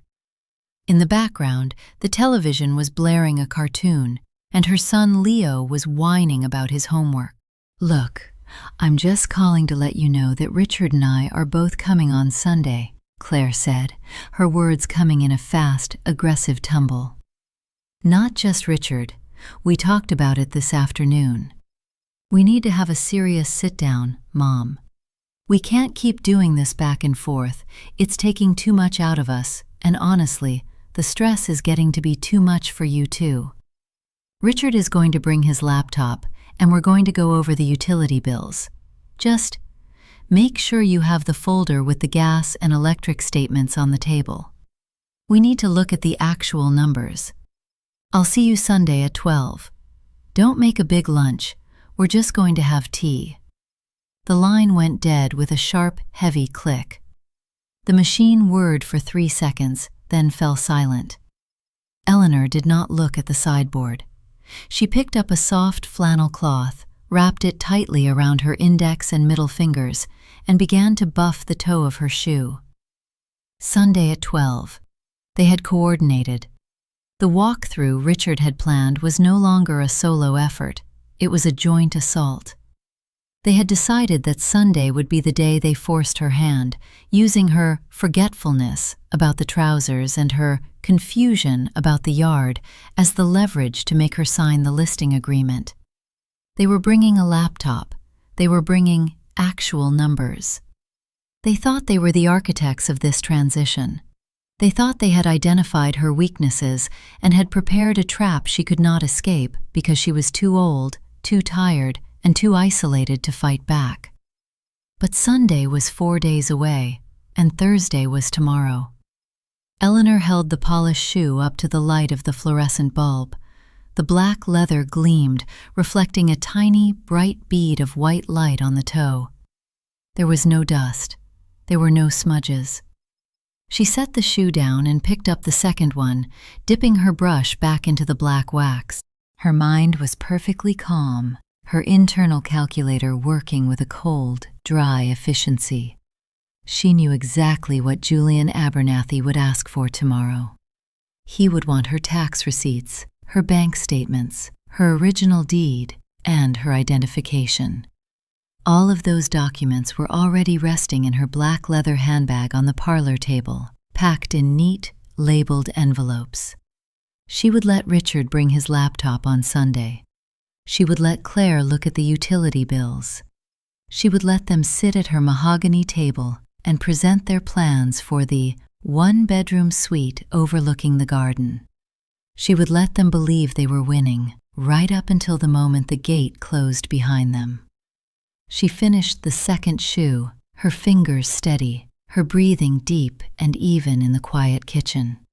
She stood up, her hip giving only a faint, dull throb of protest, and walked to the sideboard. She turned the volume dial on the answering machine down to 0. She did not want to hear their voices tomorrow morning before she left. She did not want their anxiety or their false concern to cling to her wool coat like the smell of hospital soap. She walked through the dark parlor, her polished shoes held in her hand, and began her slow, deliberate climb to the bedroom. The house around her was silent, but it no longer felt empty. It felt like a fortress that had finally been armed. The brass plaque beside the double doors of Abernathy and Associates had been polished so many times over the last 40 years that the letters A_R_N_A_T_H_Y had lost their sharp, square edges, melting into the soft gold of the metal. Eleanor stood on the steps of the Market Street building, her hand resting on the cold iron handrail. She had taken the 8:40 municipal bus from the corner of Elmwood, paying her exact $2 fare in crisp, pre-sorted singles, rather than calling a taxi. A taxi left a digital receipt. A taxi driver might chat with the neighbors. The bus was anonymous, filled with silent commuters staring at the damp floorboards.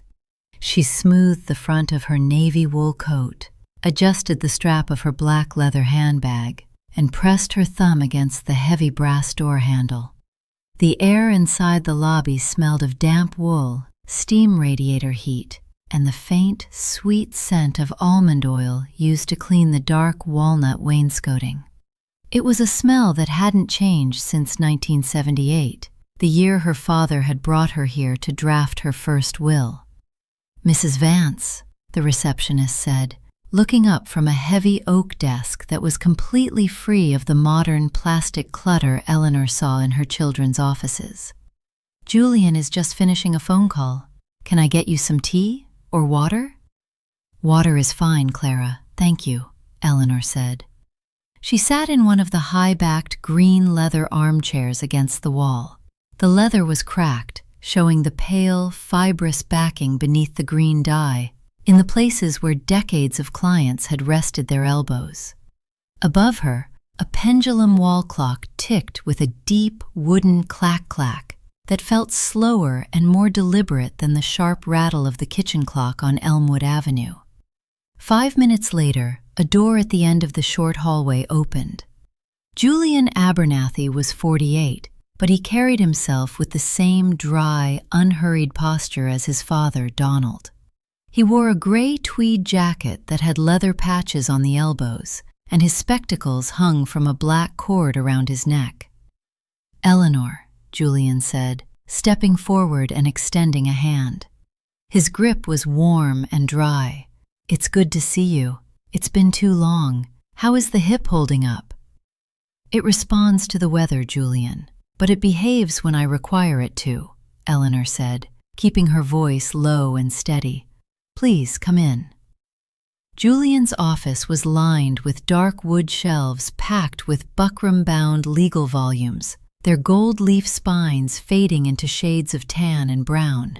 A heavy mahogany desk sat in the center of the room, positioned before a window that looked out on the gray slate roofs of the town square. Eleanor sat in the brass-nailed leather chair across from him. She did not lean back. She took her handbag, unzipped it with a single smooth pull, and extracted the manila folder containing her deed. She set it on the desk between them. Julian looked at the folder, then at her. He didn't reach for it immediately. He took off his glasses, polished them with a silk handkerchief from his breast pocket, and slipped them back on. "Clara mentioned you were quite specific about the time," Julian said gently, "and that you preferred this meeting to remain confidential." "It is confidential," Eleanor said. "My children, Richard and Claire, are currently preparing to sell my home." Julian's eyebrows rose slightly, but his face remained a neutral, professional mask. He rested his forearms on the edge of the mahogany desk. To sell it? Have you discussed this with them? They have discussed it with themselves, Eleanor corrected. They brought me brochures for Greenwood Groves on Sunday. Richard has already begun measuring my rooms. Claire is currently constructing a narrative that I am no longer safe or cognitively capable of maintaining the property. They intend to use this narrative to pressure me into signing a listing agreement this coming Sunday. She spoke without heat. Her voice was flat, dry, and precise, the tone of a librarian cataloging an overdue book. Julian reached out and drew the manila folder toward him. He opened it, his fingers turning the yellowed pages of the 1985 deed with a slow, practiced reverence. He looked at the county registrar's raised seal. "The title is clear," Julian murmured, his eyes scanning the legal description. "It's in your name alone.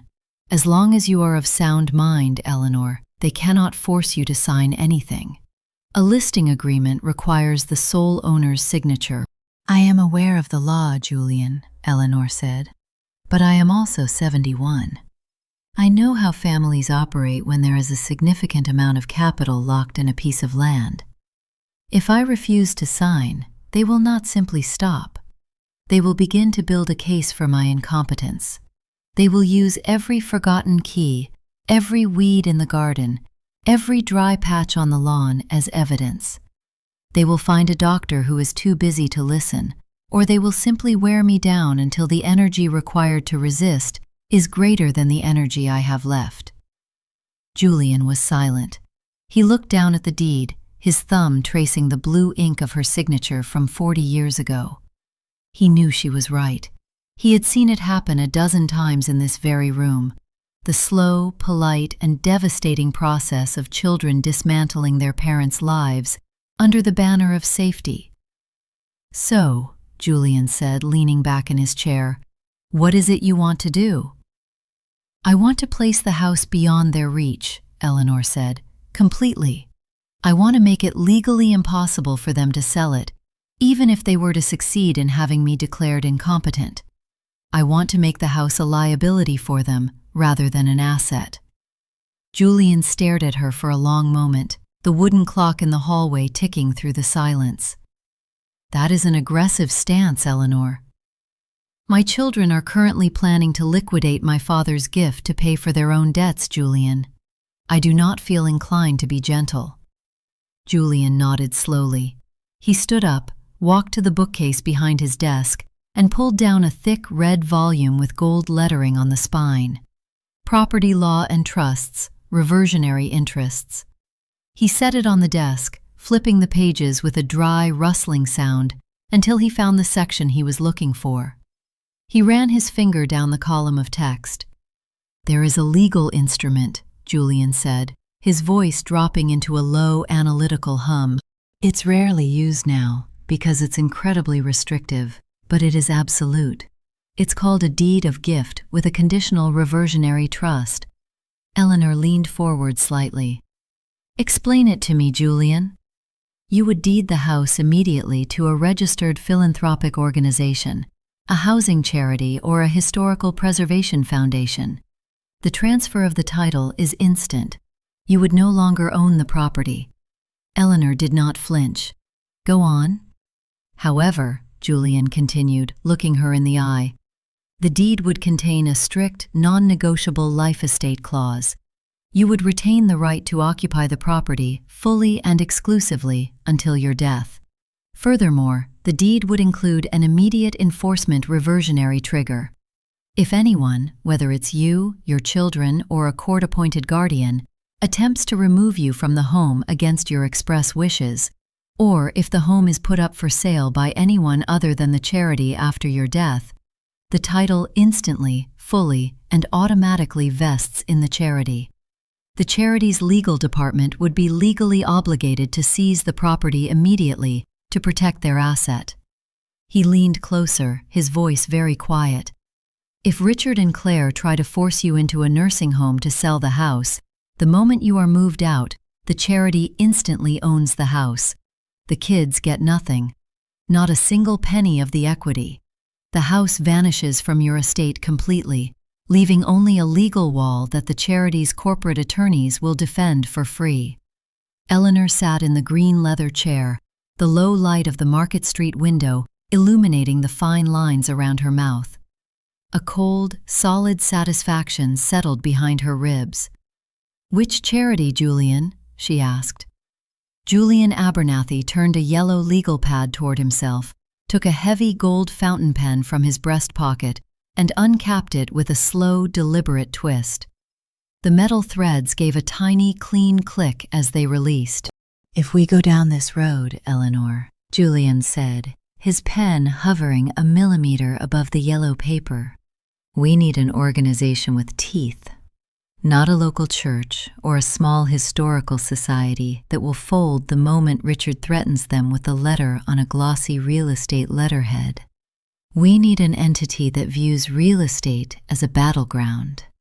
Eleanor watched the gold nib of the pen.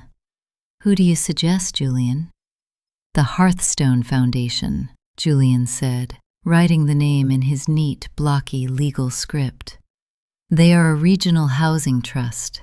Their primary mandate is to acquire properties in aging middle-class neighborhoods, preserve the architectural integrity, and eventually transition them into community-supported housing for retired low-income workers.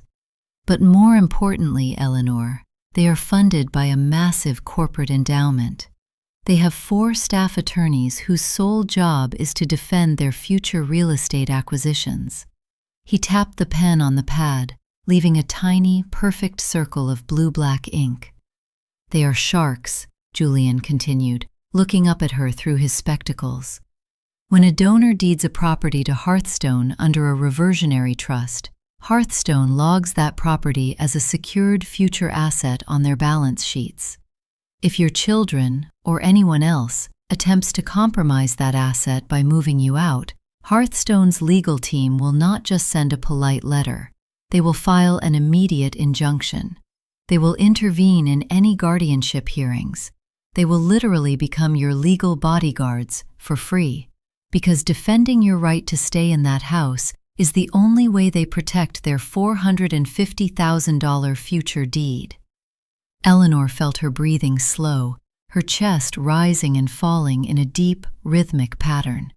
The clock in the hall ticked on, a steady, wooden heartbeat that seemed to validate the cold logic of the plan. "It sounds very thorough," Eleanor said. "It is absolute," Julian agreed. "But I must be completely honest with you about the consequences. Once this deed is signed and recorded at the county courthouse, there is no going back. You cannot change your mind next year. If your hip worsens to the point where you do want to move into assisted living facility, you cannot sell the Elmwood Avenue house to pay for it. The equity is gone. The house is no longer your capital. It is Hearthstone's property, lent to you for the duration of your life." He leaned forward, his spectacles slipping down his nose slightly. "You will be locked in, Eleanor. You will live there until the end, and you will have to rely on your pension and your small savings for whatever physical help you need. If you need a nurse, you will have to pay for it out of your monthly Social Security, because you cannot borrow a single dime against the value of the house ever again." Eleanor looked down at her hands, resting on the smooth mahogany of Julian's desk. Her fingers were pale, the joints swollen and stiff from the autumn damp, but they were still strong enough to turn a key. She thought of Richard's silver sedan idling in her driveway. She thought of his laser measurer, the red dot crawling across her floral wallpaper like a spider. She thought of Claire's frantic phone calls, her tears, her performative sighs, her calculated remarks about forgetfulness and safety. They wanted to turn her grandfather's house into a neat, split check. They wanted to erase the garden, the oak wainscoting, the blue willow plates, and replace them with a one-bedroom garden suite where she would sit and wait for the monthly maintenance fees to consume her remaining days. "I have no desire to leave Elmwood Avenue, Julian," Eleanor said, her voice dropping into a low, solid register that carried no trace of doubt. "I do not want their retirement resort. I do not want their golden retriever pictures or their regulated temperatures. I want to die in my own bed, looking at the crack in my ceiling. And I want to know, when my eyes close for the last time, that Richard and Claire will not get a single square inch of the dirt my father bought for me." Julian watched her face for a long moment. He was looking for any flicker of hesitation, any sign of senile confusion or emotional panic. He found none. He capped his fountain pen with that same slow, deliberate twist. "All right, Eleanor, if that is your decision, I will begin drafting the document today." "How quickly can it be completed?" Eleanor asked. "They are coming on Sunday, at noon." "I will have the draft ready by tomorrow afternoon," Julian said, checking his desk calendar. "I will need to coordinate with Hearthstone's lead counsel in the city. They will need to formally accept the gift and the terms of the Reversionary Trust, but I can assure you they will not hesitate. A clear, debt-free tutor on Elmwood Avenue is an extraordinary asset for their portfolio. Their board will sign the acceptance within the hour." He stood up, smoothing his tweed jacket. "Can you return to my office on Friday afternoon, at 3 o'clock? "I will be here," Eleanor said. She stood up, her left hip giving a brief, hot pinch of protest that she ignored with practiced ease. She adjusted her navy wool coat, pulling the heavy fabric close around her chest, and picked up her black leather handbag. "Thank you, Julian," she said, extending her hand. His grip was firm, professional, and reassuring. "Have a quiet evening, Eleanor. Don't answer the phone if you don't feel like it." Eleanor walked out of the office, her black polished shoes making a quiet, solid clack-clack-clack on the walnut floors of the hallway.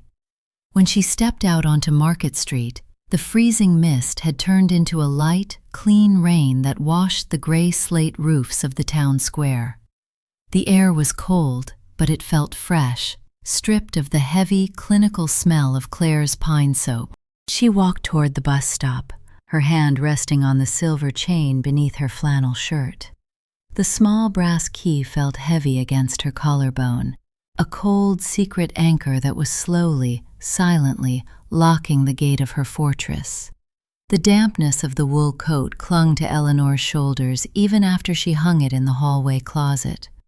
The dark cedar interior of the closet felt cold, the air thick with the smell of mothballs and wet asphalt that she had brought in from the street.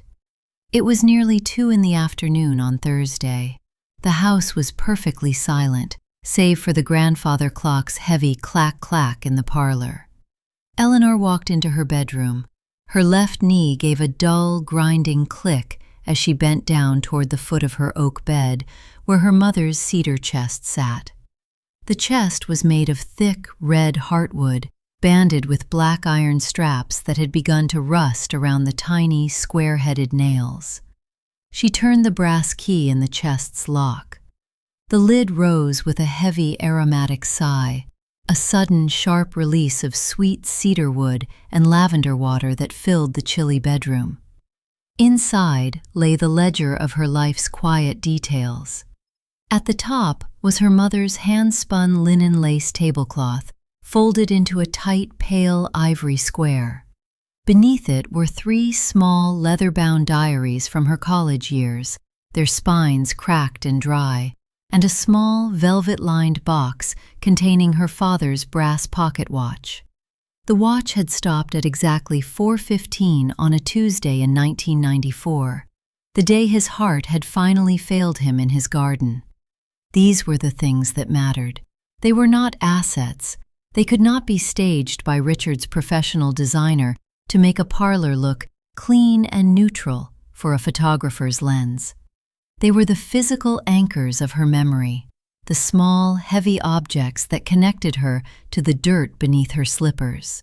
She took a small, blue, fiberboard suitcase from the top shelf of her closet, the one she had used for her weekend trips to her sister's cottage in the 90s.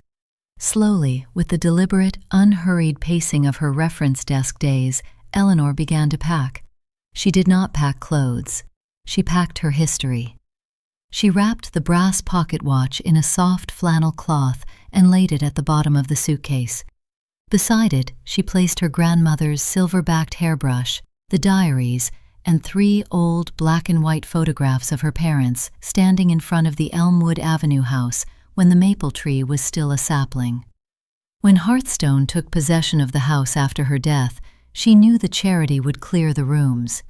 Their mandate was to house people, not to preserve the quiet detritus of a librarian's life.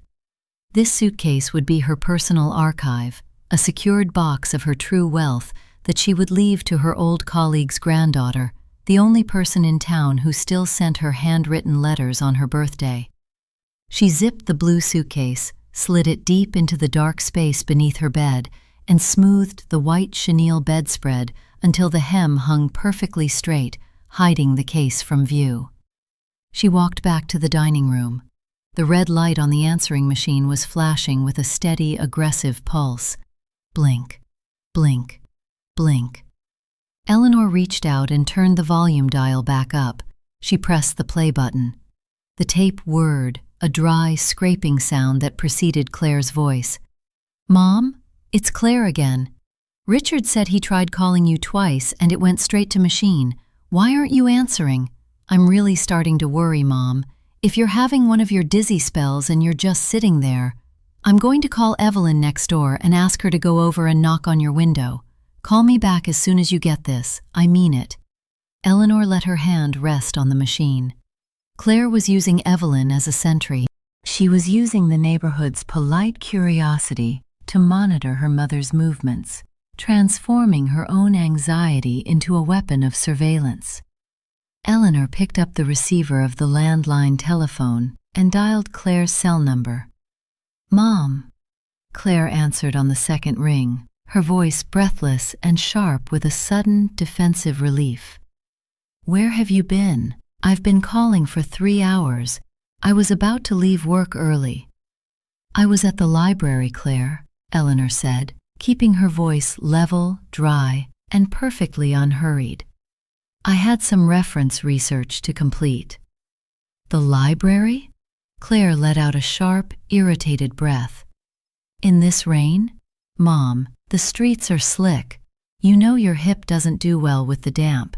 Why didn't you just ask me to look up whatever it was on my computer? You shouldn't be walking down Market Street alone." "The library has the county records, Claire," Eleanor said, looking down at the neat, blue folder of utility bills she had placed on her writing desk. "They are not digitized." "Well, whatever. You should have told me first," Claire grumbled. "Did you find the utility bills? Richard is working on his spreadsheet tonight. He wants to make sure we have the exact gas usage for the last 12 months so he can show the buyers what the winter overhead looks like."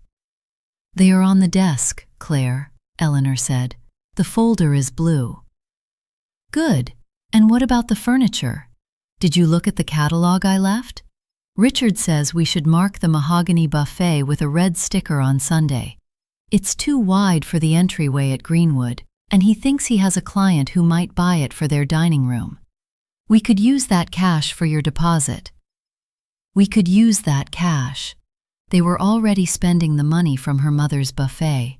They were dividing her wooden joints before she was even cold in the ground. "The mahogany buffet is very heavy, Claire," Eleanor said softly. "It requires 4 men to lift it." "Well, Richard will hire movers, Mom," Claire said, her tone turning brisk and patronizing. "You don't need to worry about the heavy lifting. That's what we're here for. We're handling all the details. You just need to focus on getting ready. I'll see you Sunday at 12. Make sure you have the key to the sideboard handy." "The key is in its usual place, Claire," Eleanor said. "Great. I have to go. Leo has soccer practice. Rest those knees, Mom. Don't go back out." The line clicked off. Eleanor slowly lowered the receiver back onto its cradle. She stood by the writing desk, looking at the blue folder of utility bills. Sunday at 12. They were coming with their spreadsheets, their laptops, their red stickers, and their movers plans. They believed they were going to dissect her home piece by piece, converting her memories into a clean, liquid deposit that would clear their own ledger. She walked to the kitchen window and looked out at the backyard. The grass was dark and wet, the bare branches of the maple tree glistening in the gray twilight. Tomorrow was Friday. At 3 o'clock, she would sit in Julian Abernathy's office and sign the deed of gift. By the time Sunday noon arrived, the mahogany buffet, the oak floorboards, the leaded windows, and the very dirt beneath her slippers would no longer belong to her estate.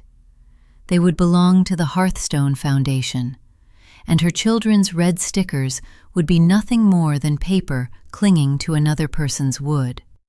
The Friday morning light was the color of a wet slate shingle. It rose slowly over Elmwood Avenue, struggling through a thick, low-lying bank of river fog that muffled the sound of the morning traffic 3 blocks away. Eleanor sat in her kitchen at 7:30. The blue flame of the gas ring hissed softly beneath her small copper kettle, casting a flickering, cold light over her hands. Her right thumb joint was particularly stiff this morning, the bone thick and hot to the touch. She rubbed a small, nickel-sized dollop of lavender-scented camphor ointment into the joint, her knuckles making a dry, cracking sound in the quiet room. The camphor smelled sharp, medicinal, cold, and clean, cutting through the lingering scent of yesterday's potato soup. She poured her hot water over a single spoonful of loose chamomile tea, watching the yellow blossoms rise and swell in the glass mug. She did not use tea bags. Tea bags were an indulgence of the hurried, and today she had nothing but time until 3 o'clock. At exactly 8:15, the telephone on the wall beside the refrigerator rang. Eleanor let it ring twice before she lifted the black receiver. "Hello?" "Mom, it's Richard," her son said. His voice was accompanied by the loud, rhythmic thump, thump, thump of his tires passing over the concrete expansion joints of the river bridge. He was driving fast, his speech clipped and professional. "I'm just heading into a meeting with a developer on the east side, but I wanted to make sure we're all set for Sunday. You got the key to the sideboard and the cedar chest handy, right?" "They are in their usual places, Richard," Eleanor said, taking a slow sip of her chamomile tea. "Excellent. Claire wants to go through the linens. She thinks some of the lace might be worth putting on an online estate auction. And I've already printed out the preliminary listing agreement. It's just standard boilerplate, Mom. It gives my agency the exclusive right to list the property for 6 months. I figured we'd sign that on Sunday while we're going over the utility bills, just to get the administrative wheels turning. We want to be ready to list the moment the spring market peaks in April." The preliminary listing agreement. He was sliding the binding legal contract into a Sunday afternoon tea, framing it as boilerplate administrative wheels. He expected her to be tired, overwhelmed by Claire's sorting of the linens and his own spreadsheets, and to sign the papers just to make the noise stop. "I understand," Eleanor said. "Great. I'm glad we're on the same page. It's all about efficiency, Mom. The sooner we get the listing active, the sooner we secure that suite at Greenwood." I spoke to their director again yesterday. The corner room on the 2nd floor, the one with the bay window, just became available. I told her we'd place the deposit by Monday morning. By Monday morning. They had already committed her to a room she had never seen, using the anticipated equity of her grandfather's house to secure a lease that would begin before she had even packed her shoes. "The corner room," Eleanor repeated, her voice a flat, level plane. "Yes, it's their premier unit. It has a beautiful view of the courtyard, You'll love it. Anyway, I'm losing my signal near the tunnel. I'll see you Sunday at 12. Have the paperwork ready." The call cut off with a hollow digital pop. Eleanor lowered the receiver to its cradle. She stood by the counter, her fingers tracing the black cord of the telephone. She walked into the parlor. On the mantelpiece sat a small, chipped porcelain teacup decorated with faded pink rosebuds, a piece of her mother's childhood tea set. Inside the cup were 3 keys. One was a heavy blackened iron key with a square bow. It opened the cedar chest at the foot of her bed. The second was a small, hollow brass key with a delicate, decorative spade. It opened the sideboard where her silver was kept. The third was a simple, flat silver key that opened her writing desk. Eleanor reached into the porcelain cup and picked up the key to the sideboard.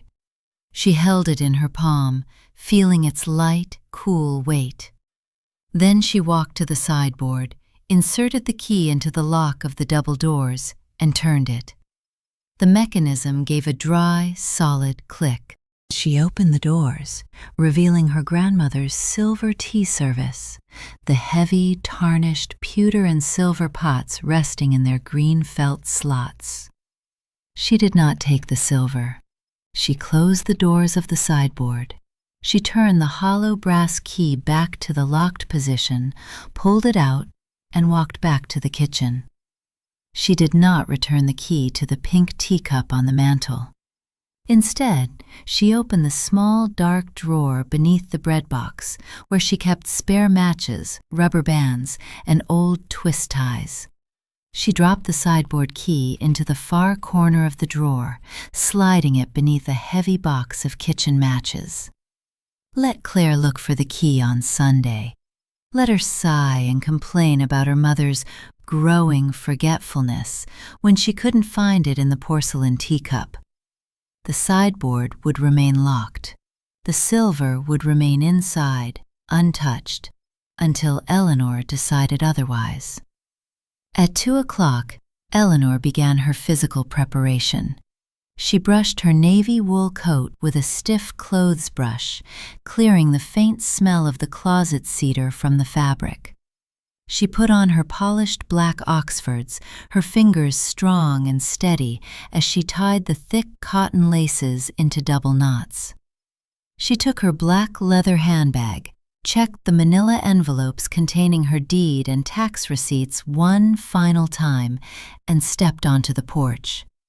The rain from yesterday had left the wooden steps dark and slick, but Eleanor paced her descent perfectly, her hand resting firmly on the cold iron rail. She did not look back at the house as she walked down Elmwood Avenue toward the bus stop. The 6 black contractor bags of leaves still stood in their straight, silent line near the curb, their plastic skins shining in the cold mist. She boarded the 2:15 bus. The interior was warm, smelling of damp wool and the diesel exhaust that rattled through the floorboards. She took a seat near the window, her hands clasped over her handbag, her eyes fixed on the gray streets that slid past.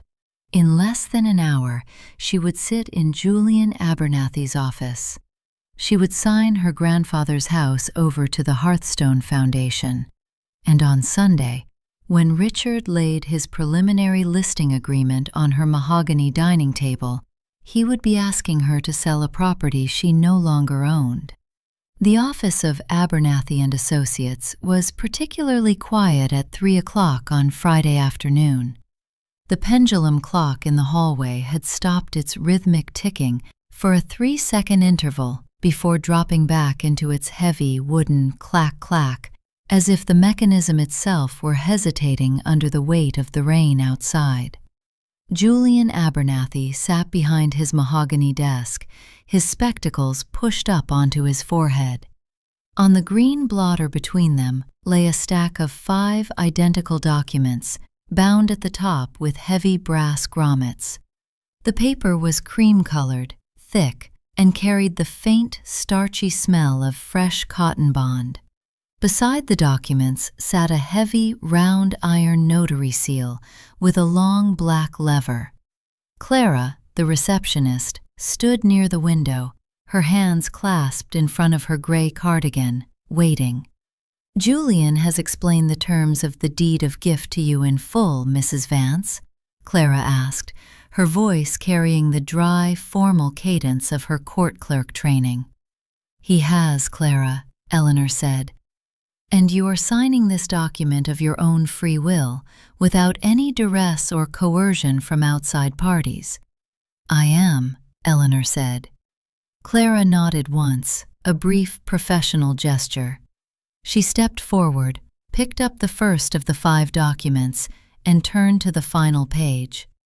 She pointed a pale, thin finger at a blank line beneath a long paragraph of legal text. "Please sign your full name here, Mrs. Vance, and initial the bottom left corner of the preceding 4 pages."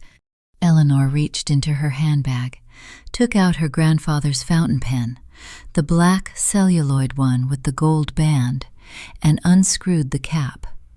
Her hand, despite the dull, throbbing heat in her right thumb joint, did not tremble. She placed the gold nib against the cream-colored paper.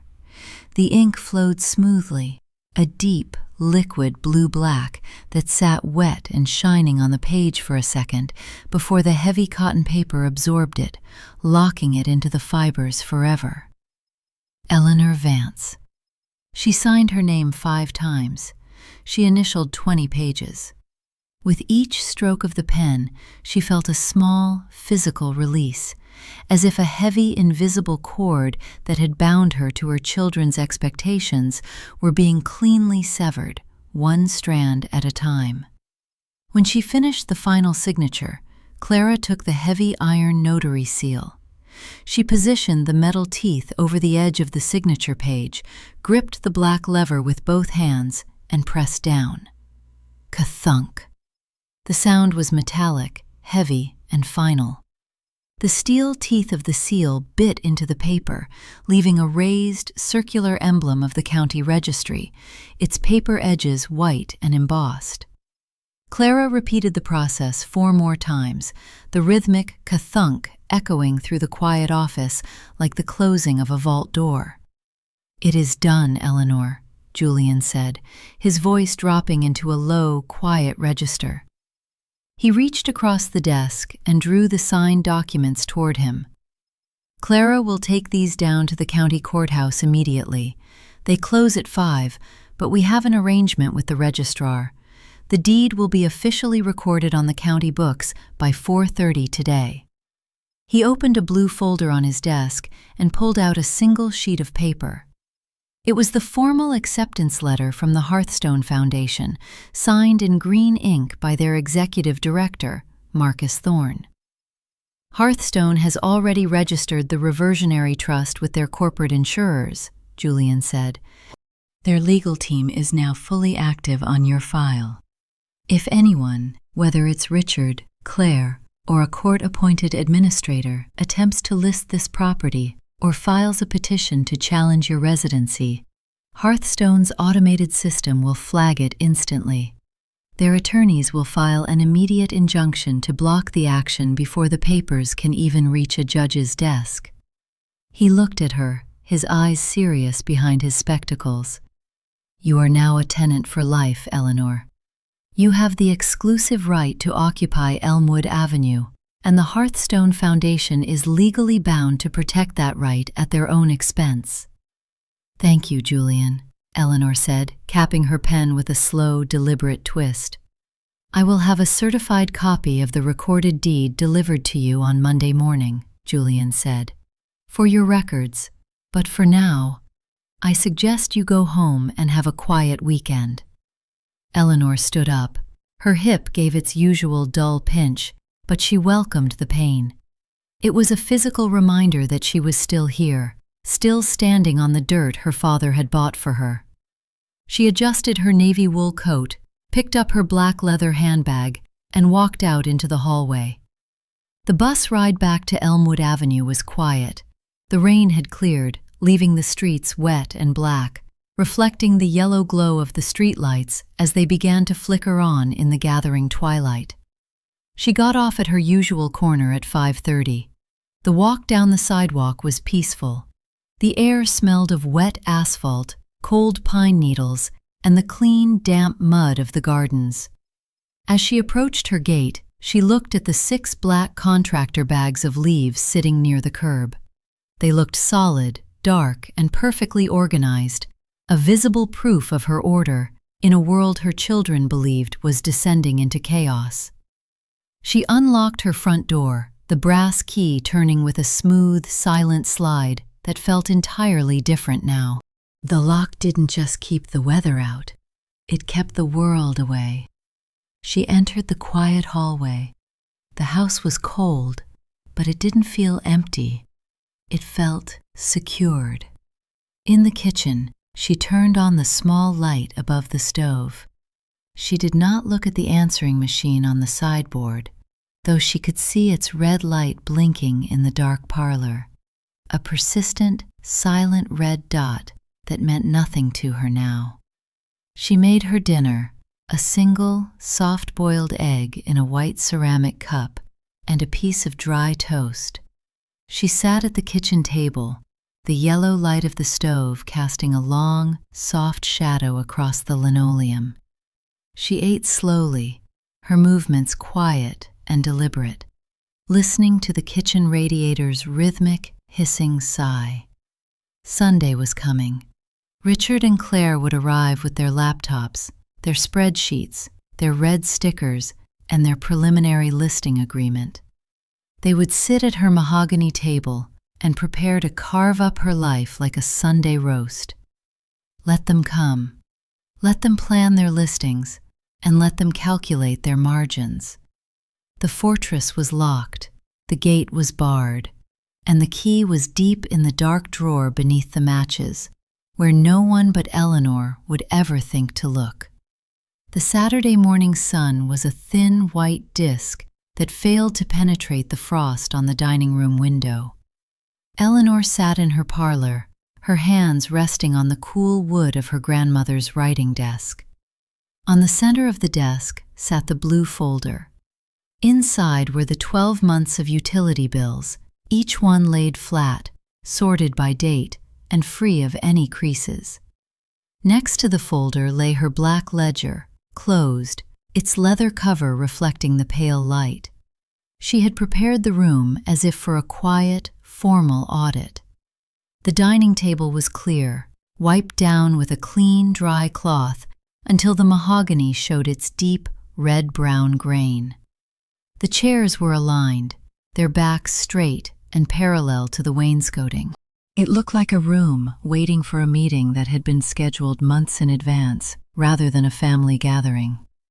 At shortly after 1 o'clock in the afternoon, the crunch of gravel in the driveway broke the quiet. It was not Sunday yet. Eleanor did not get up immediately. She waited, listening to the engine of Claire's old blue SUV idle for a moment before clicking off with a dull, ticking sigh. Then came the heavy, scraping sound of the rear hatch being lifted. The side door opened without a knock. "Mom, I'm coming in," Claire called out. Her voice was tight, carrying the brisk, efficient tone of someone who was trying to fit 3 days of labor into a single afternoon. She entered the hallway carrying a thick, awkward bundle of flattened brown cardboard boxes. They were tied together with rough, white twine that cut into her bare hands, leaving red, deep creases across her fingers. The boxes carried a faint, clinical scent, the sharp smell of cardboard that had sat in the sterile, air-conditioned basement of the outpatient clinic. Some of them still had printed labels on the sides: disposable syringes, 100 count, and antiseptic wipes, keep dry. "I know we said Sunday," Claire said, dropping the bundle in the hallway with a loud, hollow slap. "But the clinic was throwing these out after the morning inventory, and I realized Richard's trunk is going to be full of his real estate signs tomorrow. I had to bring them over now. Otherwise, we'd be wasting half of Sunday just looking for cardboard." She didn't take off her coat. She stood in the hallway, her face flushed from the cold, her breathing fast and shallow. She looked around the dining room, her eyes instantly falling on the blue folder on the writing desk. "Good, you got the bills," Claire said, nodding to herself as if checking off a box on a list. "And you cleared the table. That's perfect. It'll make it much easier to sort through the sideboard." She walked toward the dining table, her heavy winter boots leaving a trail of damp gray mist on the polished hardwood floor. She stopped before the sideboard, her hand reaching toward the small, chipped rosebud teacup on the mantelpiece. She reached her fingers inside the porcelain cup. Her hand rumbled around, the dry click of the keys inside echoing in the quiet room. Claire's hand came out empty. She frowned, her eyes darting to the floor, then back to the mantel. "Mom? Where's the key to the sideboard?" Claire asked, her voice rising slightly. "The little brass one. It's always in this cup." Eleanor stood up from her desk, her left knee giving its usual dull, quiet click. She did not walk toward her daughter. She stood by the window, her hands clasped loosely in front of her apron. "I must have misplaced it, Claire," Eleanor said, keeping her voice low, level, and entirely devoid of panic. "My mind is not what it used to be." Claire let out a long, heavy sigh. It was a wet, dramatic sound that started deep in her throat and ended with her head tilting back toward the ceiling plaster. "See? This is exactly what Richard and I were talking about," Claire said, her voice thin with a mix of exasperation and a cold, satisfying triumph. She walked back toward the table, her hands flat on the mahogany as she leaned toward Eleanor. "You're losing track of the simplest things, Mom. That key has been in that cup since I was 10 years old. If you're starting to forget where you put the keys to your own furniture, how are we supposed to trust that you're remembering to lock the front door at night or turn off the stove?"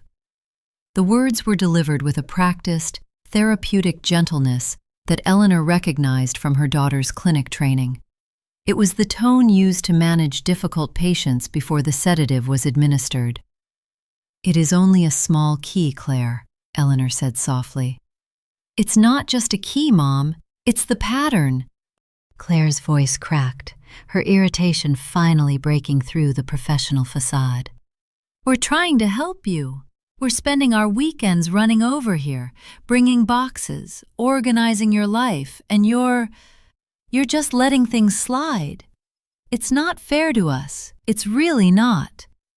She turned her back to Eleanor, walking over to the hallway and picking up the bundle of twine-bound cardboard boxes. She dragged them into the dining room, setting them in the corner near the mahogany sideboard. The cardboard scraped against the white baseboards, leaving a long, dull gray smudge on the fresh paint. "I'm just going to leave these here," Claire said, her breathing heavy as she stood over the stack. "Richard has some heavy-duty packing tape in his trunk. On Sunday, we're going to start with the silver. Even if we can't find the key, Richard has a crowbar in his car. We can just pop the lock. It's old wood anyway. The lock is probably rusted through." "We can just pop the lock." She spoke of her mother's furniture as if it were already a salvage project, a dry box to be broken open with iron tools to retrieve the valuable contents inside. They weren't even waiting for her signature to begin the destruction. "The lock is very delicate, Claire," Eleanor said, her voice a quiet, solid wall. "We don't have time for delicate, Mom," Claire said, pulling her car keys from her pocket with a loud, metallic rattle. "We have to be out of here by 3 tomorrow. Richard has an open house on the south side, and I have the night shift. We're on a schedule." She walked back toward the hallway, her boots clicking loudly on the damp floorboards. She stopped at the front door, her hand resting on the brass knob. "Just try to think about where you put that key tonight," Claire said, looking back over her shoulder. Her eyes were narrow, tight with a sudden, suspicious sharpness. "And make sure you have the ledger ready. We're going to need to see your bank statements too, just to make sure we have enough for the Greenwood deposit on Monday." Richard wants to have the wire transfer set up by 10 a.m. I will have everything ready, Claire, Eleanor said. Good. Rest your head, Mom. You look tired. The door clicked shut, the heavy deadbolt sliding home with a final dry thud. Eleanor stood in the quiet dining room. She looked at the smudged baseboard, then at the bundle of clinical cardboard boxes stacked in the corner. She walked to the kitchen, opened the small drawer beneath the bread box, and looked at the tiny hollow brass key resting beneath the heavy box of kitchen matches. She did not touch it.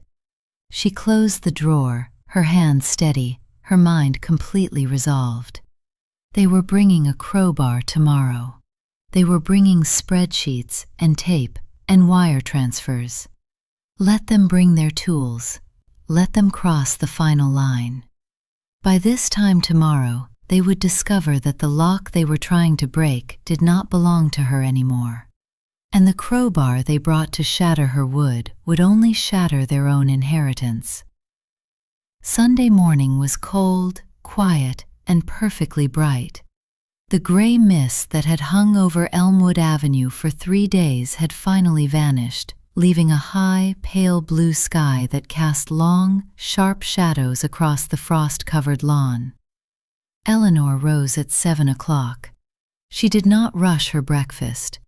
She toasted a single slice of white bread on the small wire toaster that sat on the gas ring, watching the edges brown to a dark, uniform crisp. She ate it standing by the kitchen counter, washing it down with a cup of black tea, her eyes fixed on the neat line of 6 contractor bags sitting by the curb outside. At 9 o'clock, she went to her bedroom. She dressed in her good dark woolen cardigan, the charcoal gray one with the real bone buttons, and her sensible black Oxfords. She spent 5 minutes in front of the vanity mirror, brushing her thin silver hair back into a neat, tight bun, securing it with 3 black hairpins she had owned for 20 years. Her face in the glass was pale, her eyes clear, sharp, and entirely steady. She picked up her black leather handbag from the dresser.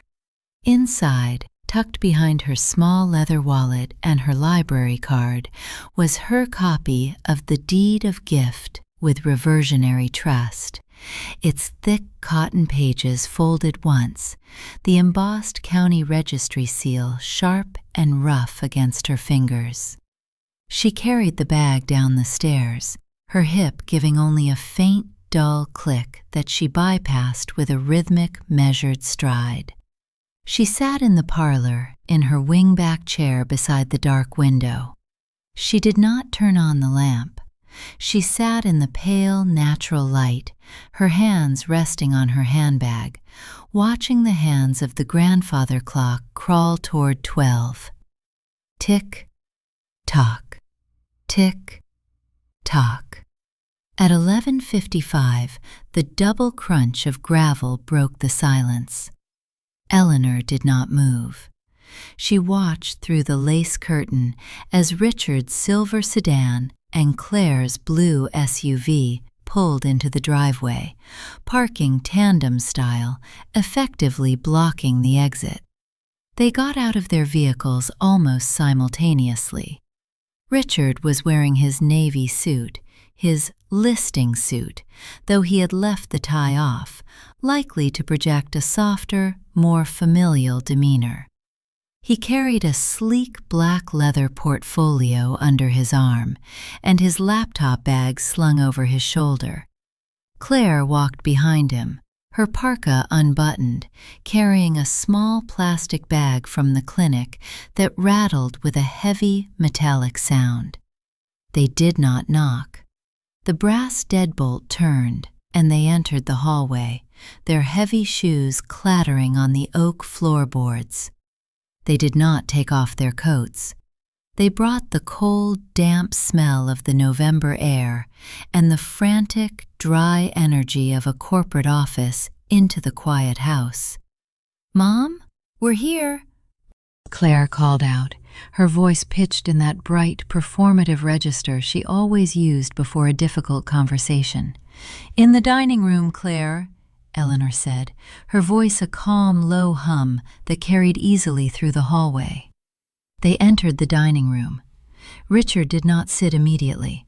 He walked to the corner, his eyes scanning the bundle of flattened cardboard boxes Claire had stacked there the day before. He nodded once, a brief, professional approval. "Good. We've got the boxes," Richard said. He walked to the mahogany dining table and set his laptop bag down with a heavy, hollow thud. He pulled out the computer, plugged it into the wall outlet near the sideboard, and flipped the screen open. The blue digital light of the boot-up screen flared across the polished wood, casting a cold, artificial glow over the red-brown grain. Claire sat down across from Eleanor's chair. She reached into her plastic bag and placed a roll of heavy brown packing tape and a small, silver metal utility knife on the table, right next to the blue folder of utility bills. The tools of division were laid out. "Did you find the key to the sideboard, Mom?" Claire asked, her eyes avoiding Eleanor's as she fingered the edge of the packing tape, her voice tight with a forced, clinical patience. "The silver. We really need to check the condition. If it needs polishing, I'd rather do it today than carry dirty silver in my car." "No, Claire," Eleanor said, sitting down in her chair at the head of the table. "I did not find the key." Richard clicked his tongue, a short, impatient sound as his fingers flew across his laptop keyboard. "No matter. We'll handle the physical assets after we get the admin sorted. Let's get the listing agreement signed first. The market is moving incredibly fast, and I want to have the digital files uploaded to my agency's server before 5 tonight." He reached into his leather portfolio and pulled out a clean, white document. He slid it across the mahogany table, stopping it directly in front of Eleanor, covering the faded blue pattern of her placemat. At the top of the page, in bold black block letters, were the words, "Exclusive right to sell, listing agreement." At the bottom of the page was a clean, blank line with her name printed neatly beneath it, Eleanor Vance, seller. Richard set his heavy gold pen on top of the document. "It's just the standard boilerplate, Mom," Richard said, his voice dropping into his smooth, reassuring listing register. "It just gives my agency the exclusive right to market the Elmwood Avenue property. Once this is signed, I can have my photographer here on Tuesday morning, and we'll have the for sale sign on the lawn by Thursday. The Greenwood director is waiting for my call to confirm the wire transfer for the deposit. We're on a very tight schedule." Claire leaned forward, her face tense, her hand resting on the silver utility knife. "It's for the best, Mom, really. You won't have to worry about the winter heating bills anymore. It's all going to be taken care of." Eleanor looked down at the clean, white paper. She looked at the gold pen. She did not reach for it. She looked at her son, then at her daughter, her gaze calm, unblinking, and entirely devoid of the confusion they had spent the last 3 days trying to document. "The listing agreement is very detailed, Richard," Eleanor said softly. "It's just standard legal protective language, Mom," Richard said, a small, impatient twitch appearing near the corner of his left eye. "You don't need to read every line. I've gone over it myself. It's exactly what we discussed." "I see," Eleanor said. She reached into her handbag, her hand moving with a slow, deliberate pacing that made both of them freeze. She did not pull out her reading glasses. She pulled out the thick, cream-colored pages of the recorded deed of gift with Reversionary Trust. She laid it on top of the listing agreement, directly over the signature line. "What's this?" Richard asked, his brow furrowing as he reached out and drew the document toward him. "It is my administrative paperwork, Richard," Eleanor said, her voice a quiet, solid wall. "I thought we should look at the actual numbers first." The hum of the laptop fan was the only sound in the dining room, a tiny, high-pitched whistle that seemed to vibrate against the glass of the china cabinet. Richard adjusted his spectacles, his thumb sliding the cream-colored document toward himself. His fingers, usually so quick and precise when handling listings, hovered over the thick cotton paper. He stared at the top of the page, where the heavy embossed seal of the County Registrar of Deeds had left its raised white circular teeth. "Mom," Richard said, his voice carrying a sudden, unnatural stiffness. The professional, smooth resonance of his listing register was gone, replaced by a flat, dry tone. "Where did you get this?" "Julian Abernathy drafted it, Richard," Eleanor said, her voice a calm, level plane. "And Clara notarized it on Friday afternoon.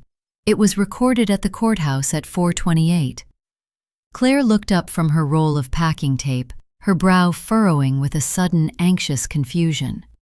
She shifted in her chair, the wooden legs scraping against the polished floorboards with a sharp, dry shriek.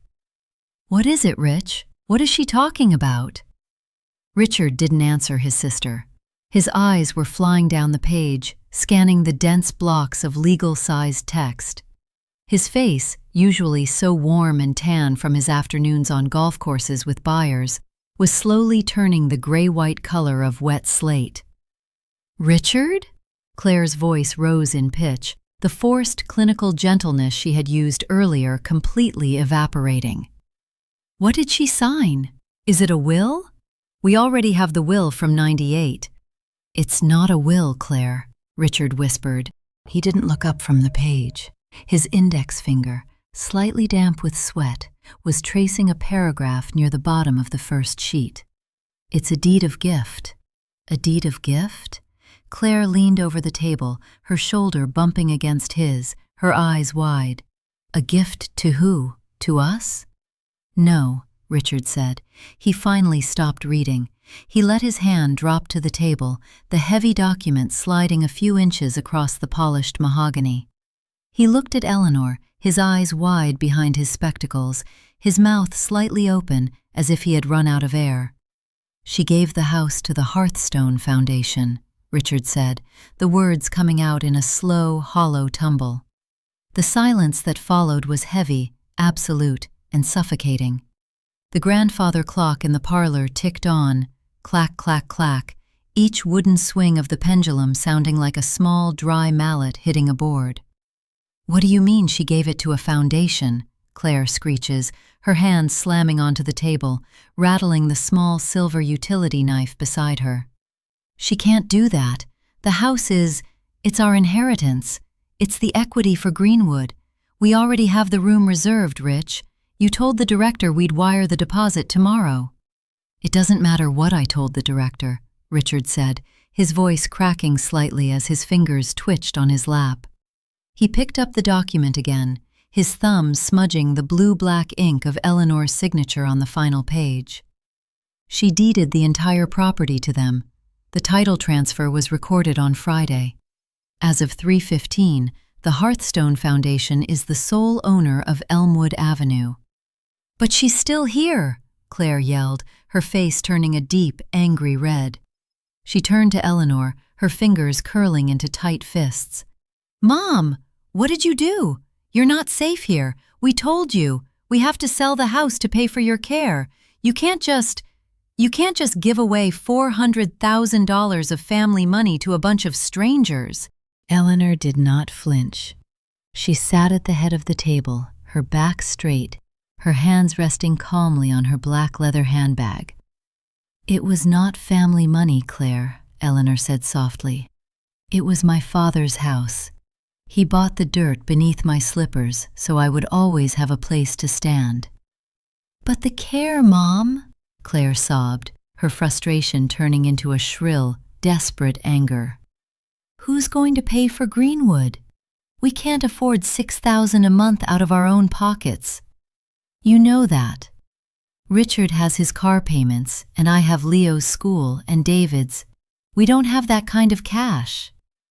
"I am not going to Greenwood, Claire," Eleanor said. Richard stood up, his chair scraping back with a violent, screeching slam that echoed through the dark hallway. He walked to the window, his hands in his pockets, his shoulders hunched as he stared out at the yard.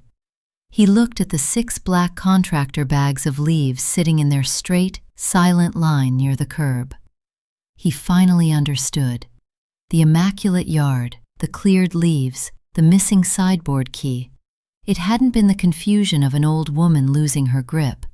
It had been the quiet, systematic preparation of a general clearing the field before the battle.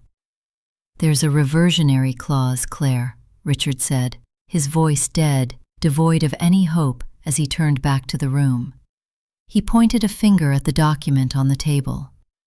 "I know this structure. My agency ran into it once with a farm property on the north side. It's a legal wall. If we try to challenge her competency, if we try to petition the court for guardianship to sell the house, the moment the papers are filed, the title instantly, fully, and automatically vests in Hearthstone." He walked back to the table, his hand resting on the back of his chair. "If we move her out, if we force her into Greenwood, the charity instantly seizes the house. We get nothing. Not a single penny of the equity. The listing is void. The house is completely gone from the estate." Claire stared at her brother, her mouth open, her face pale. She looked at the blue folder of utility bills, then at the silver utility knife, and finally at her mother. "So," Claire whispered, her voice trembling, "if we help her, if we take care of her here, what do we get?" "Nothing," Richard said. "When she dies, the house belongs to Hearthstone. We can't sell it. We can't live in it.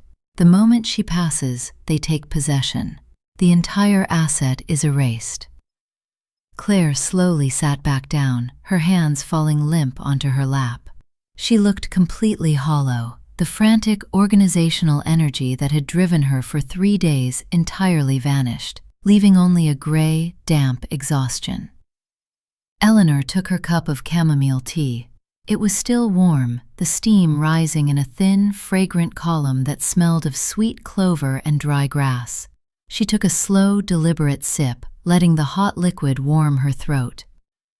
"The tea is very good, Claire," Eleanor said, her voice perfectly mild, completely empty of any edge.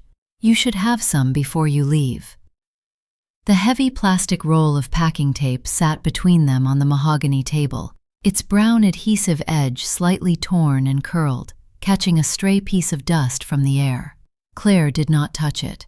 Her fingers remained flat on her lap, her knuckles white beneath her damp skin. Her chest rose and fell in short, shallow gasps, the sound of her breath dry and ragged in the heavy quiet of the dining room. "How could you not know, Richard?" Claire's voice was barely a whisper, but it carried a sharp, vibrating edge of panic that cut through the room. "You're the real estate agent. You're the one who's been checking the county tax assessments. You're the one who told me we had a clear run to April." Richard did not look at her. He remained by the window, his back to the table, his shoulders hunched so tight his charcoal overcoat looked stiff, almost empty. He stared out at the straight, silent line of black contractor bags by the curb. "Julian Abernathy didn't use the standard electronic filing registry," Richard said, his voice flat, stripped of its professional sheen. He had Clara hand-deliver the physical deed to the county clerk's desk. It wasn't logged into the digital database until 5 o'clock on Friday. My MLS system doesn't refresh the municipal land records until midnight on weekends. He turned around slowly, his hands stuffed deep into his trouser pockets. His collar was slightly askew, the top button of his blue dress shirt strained against his throat. "And you," Richard said, his eyes narrowing as he looked at Claire. "You're the one who's been checking in on her. You're the one who told me she was getting forgetful. You said she was losing her keys, that she was leaving things in the wrong drawers, that she was getting too frail to stay here. You were supposed to be monitoring her, Claire." "She was forgetful," Claire snapped, her voice rising in pitch, her face turning a dark, splotchy red.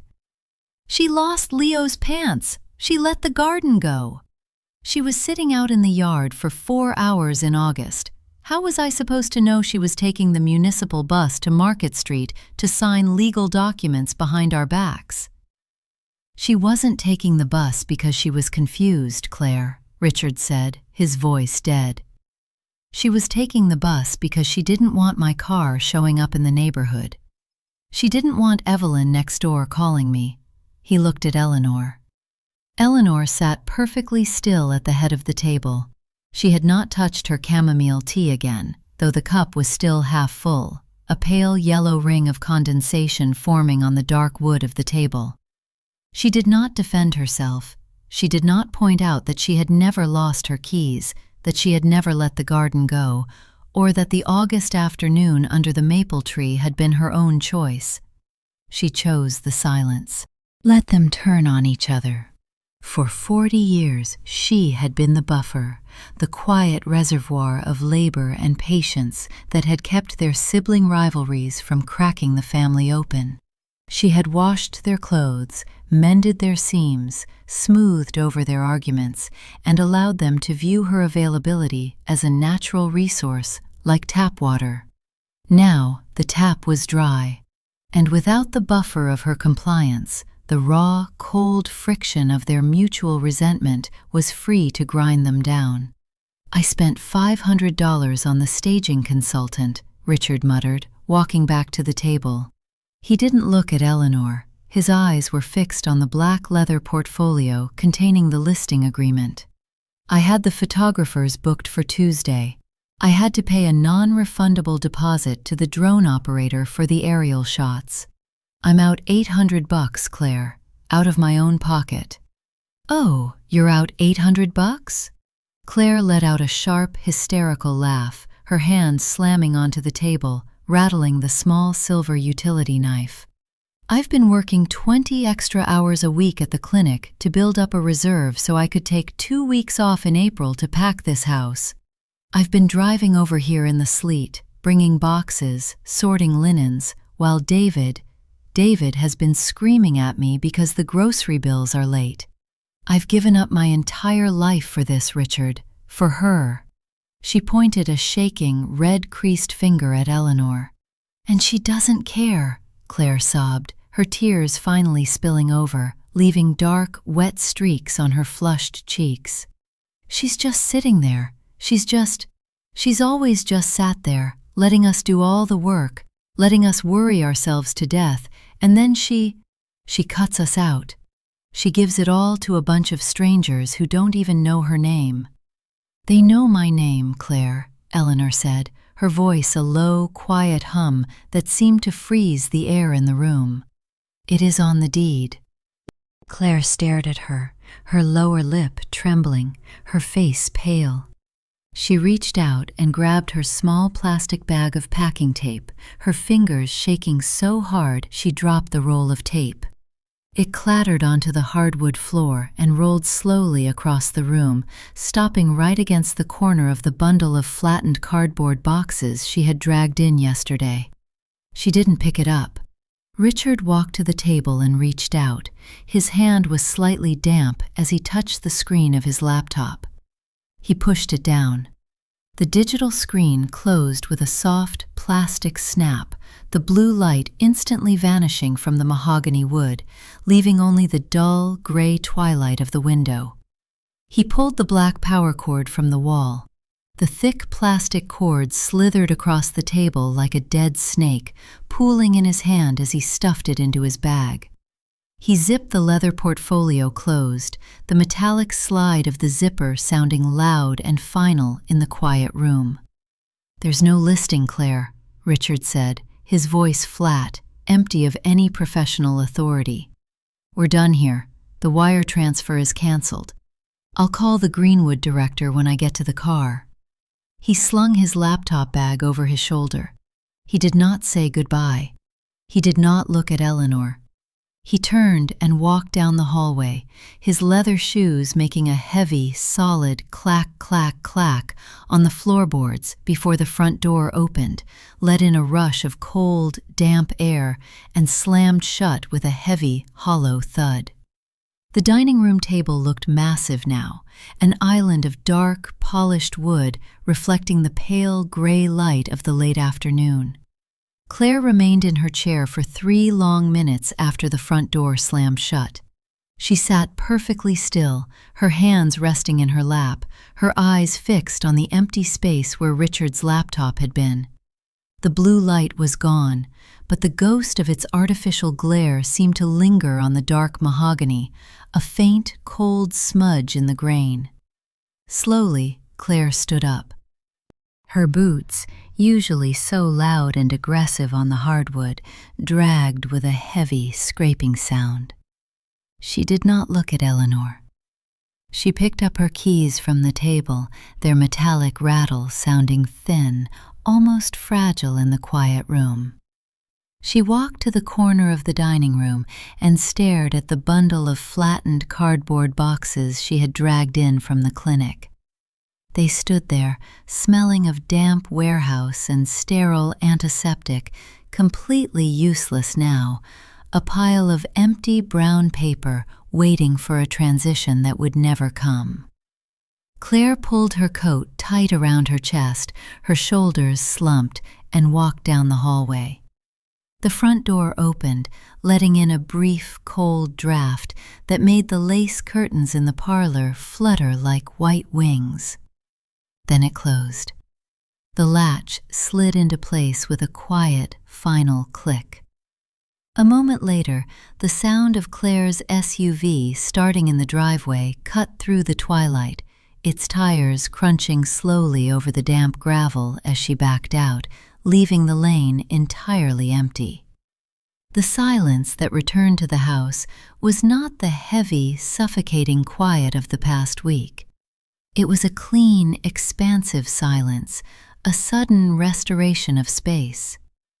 Eleanor stood up from the head of the table. Her left knee gave a single, quiet click, but there was no heat in the joint, no throbbing protest in her hip. She walked to the kitchen and opened the small drawer beneath the bread box. She reached beneath the box of matches, her fingers finding the small, hollow brass key.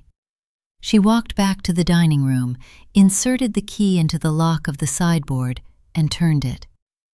The mechanism gave a smooth, silent slide.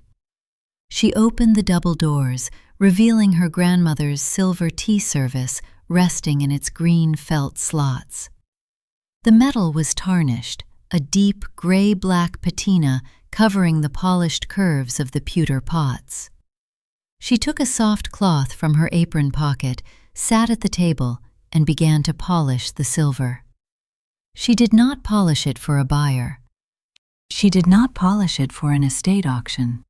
She polished it because it was hers, because it had survived 40 years of dust, and because it would remain in this house, untouched and protected, until the very end. The Hearthstone Foundation would eventually take possession of the brick, the mortar, and the dirt beneath her slippers. They would turn these high-ceilinged rooms into a sanctuary for retired library workers or elderly teachers who needed a place to stand. That was a future she could accept, a legacy of quiet preservation that honored her father's gift. But until then, the keys remained in her pocket. When she finished the silver, she stood up and gathered the papers Richard had left behind, the glossy brochures for Greenwood Groves, and the clean, white, exclusive right to sell listing agreement, still blank, still waiting for a signature that would never be written. She walked to the fireplace in the parlor.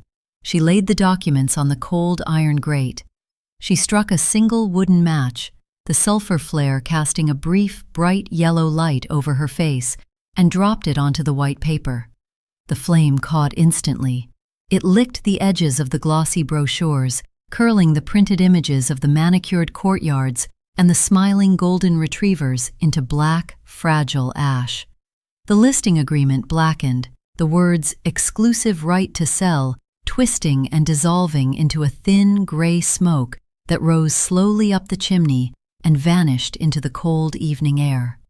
Eleanor stood by the hearth, her hands resting on the mantelpiece, watching the final spark die out in the dark grate.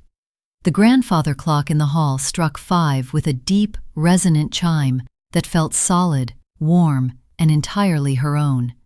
Tick, tock, tick, tock. Behind the closed doors of every home, there are quiet battles fought in the shadows. There are secrets kept, and there are sins that families bury beneath the floorboards under the guise of love and care. But sometimes, the quietest occupant of the house is the one who holds the master key. If you felt the chilling satisfaction of Eleanor's silent victory, and if you want to uncover the dark, hidden dynamics that tear families apart from the inside, please take a moment to subscribe to our channel. Welcome to Sins Behind Family Doors. Click the notification bell to join our community of deep-dive psychological stories and never miss our next cinematic tale of greed, survival, and the quiet vengeance of those who refuse to be erased. Share your thoughts in the comments below. How would you have handled Richard and Claire? Thank you for listening, and remember, the most dangerous secrets are always the ones kept behind closed doors.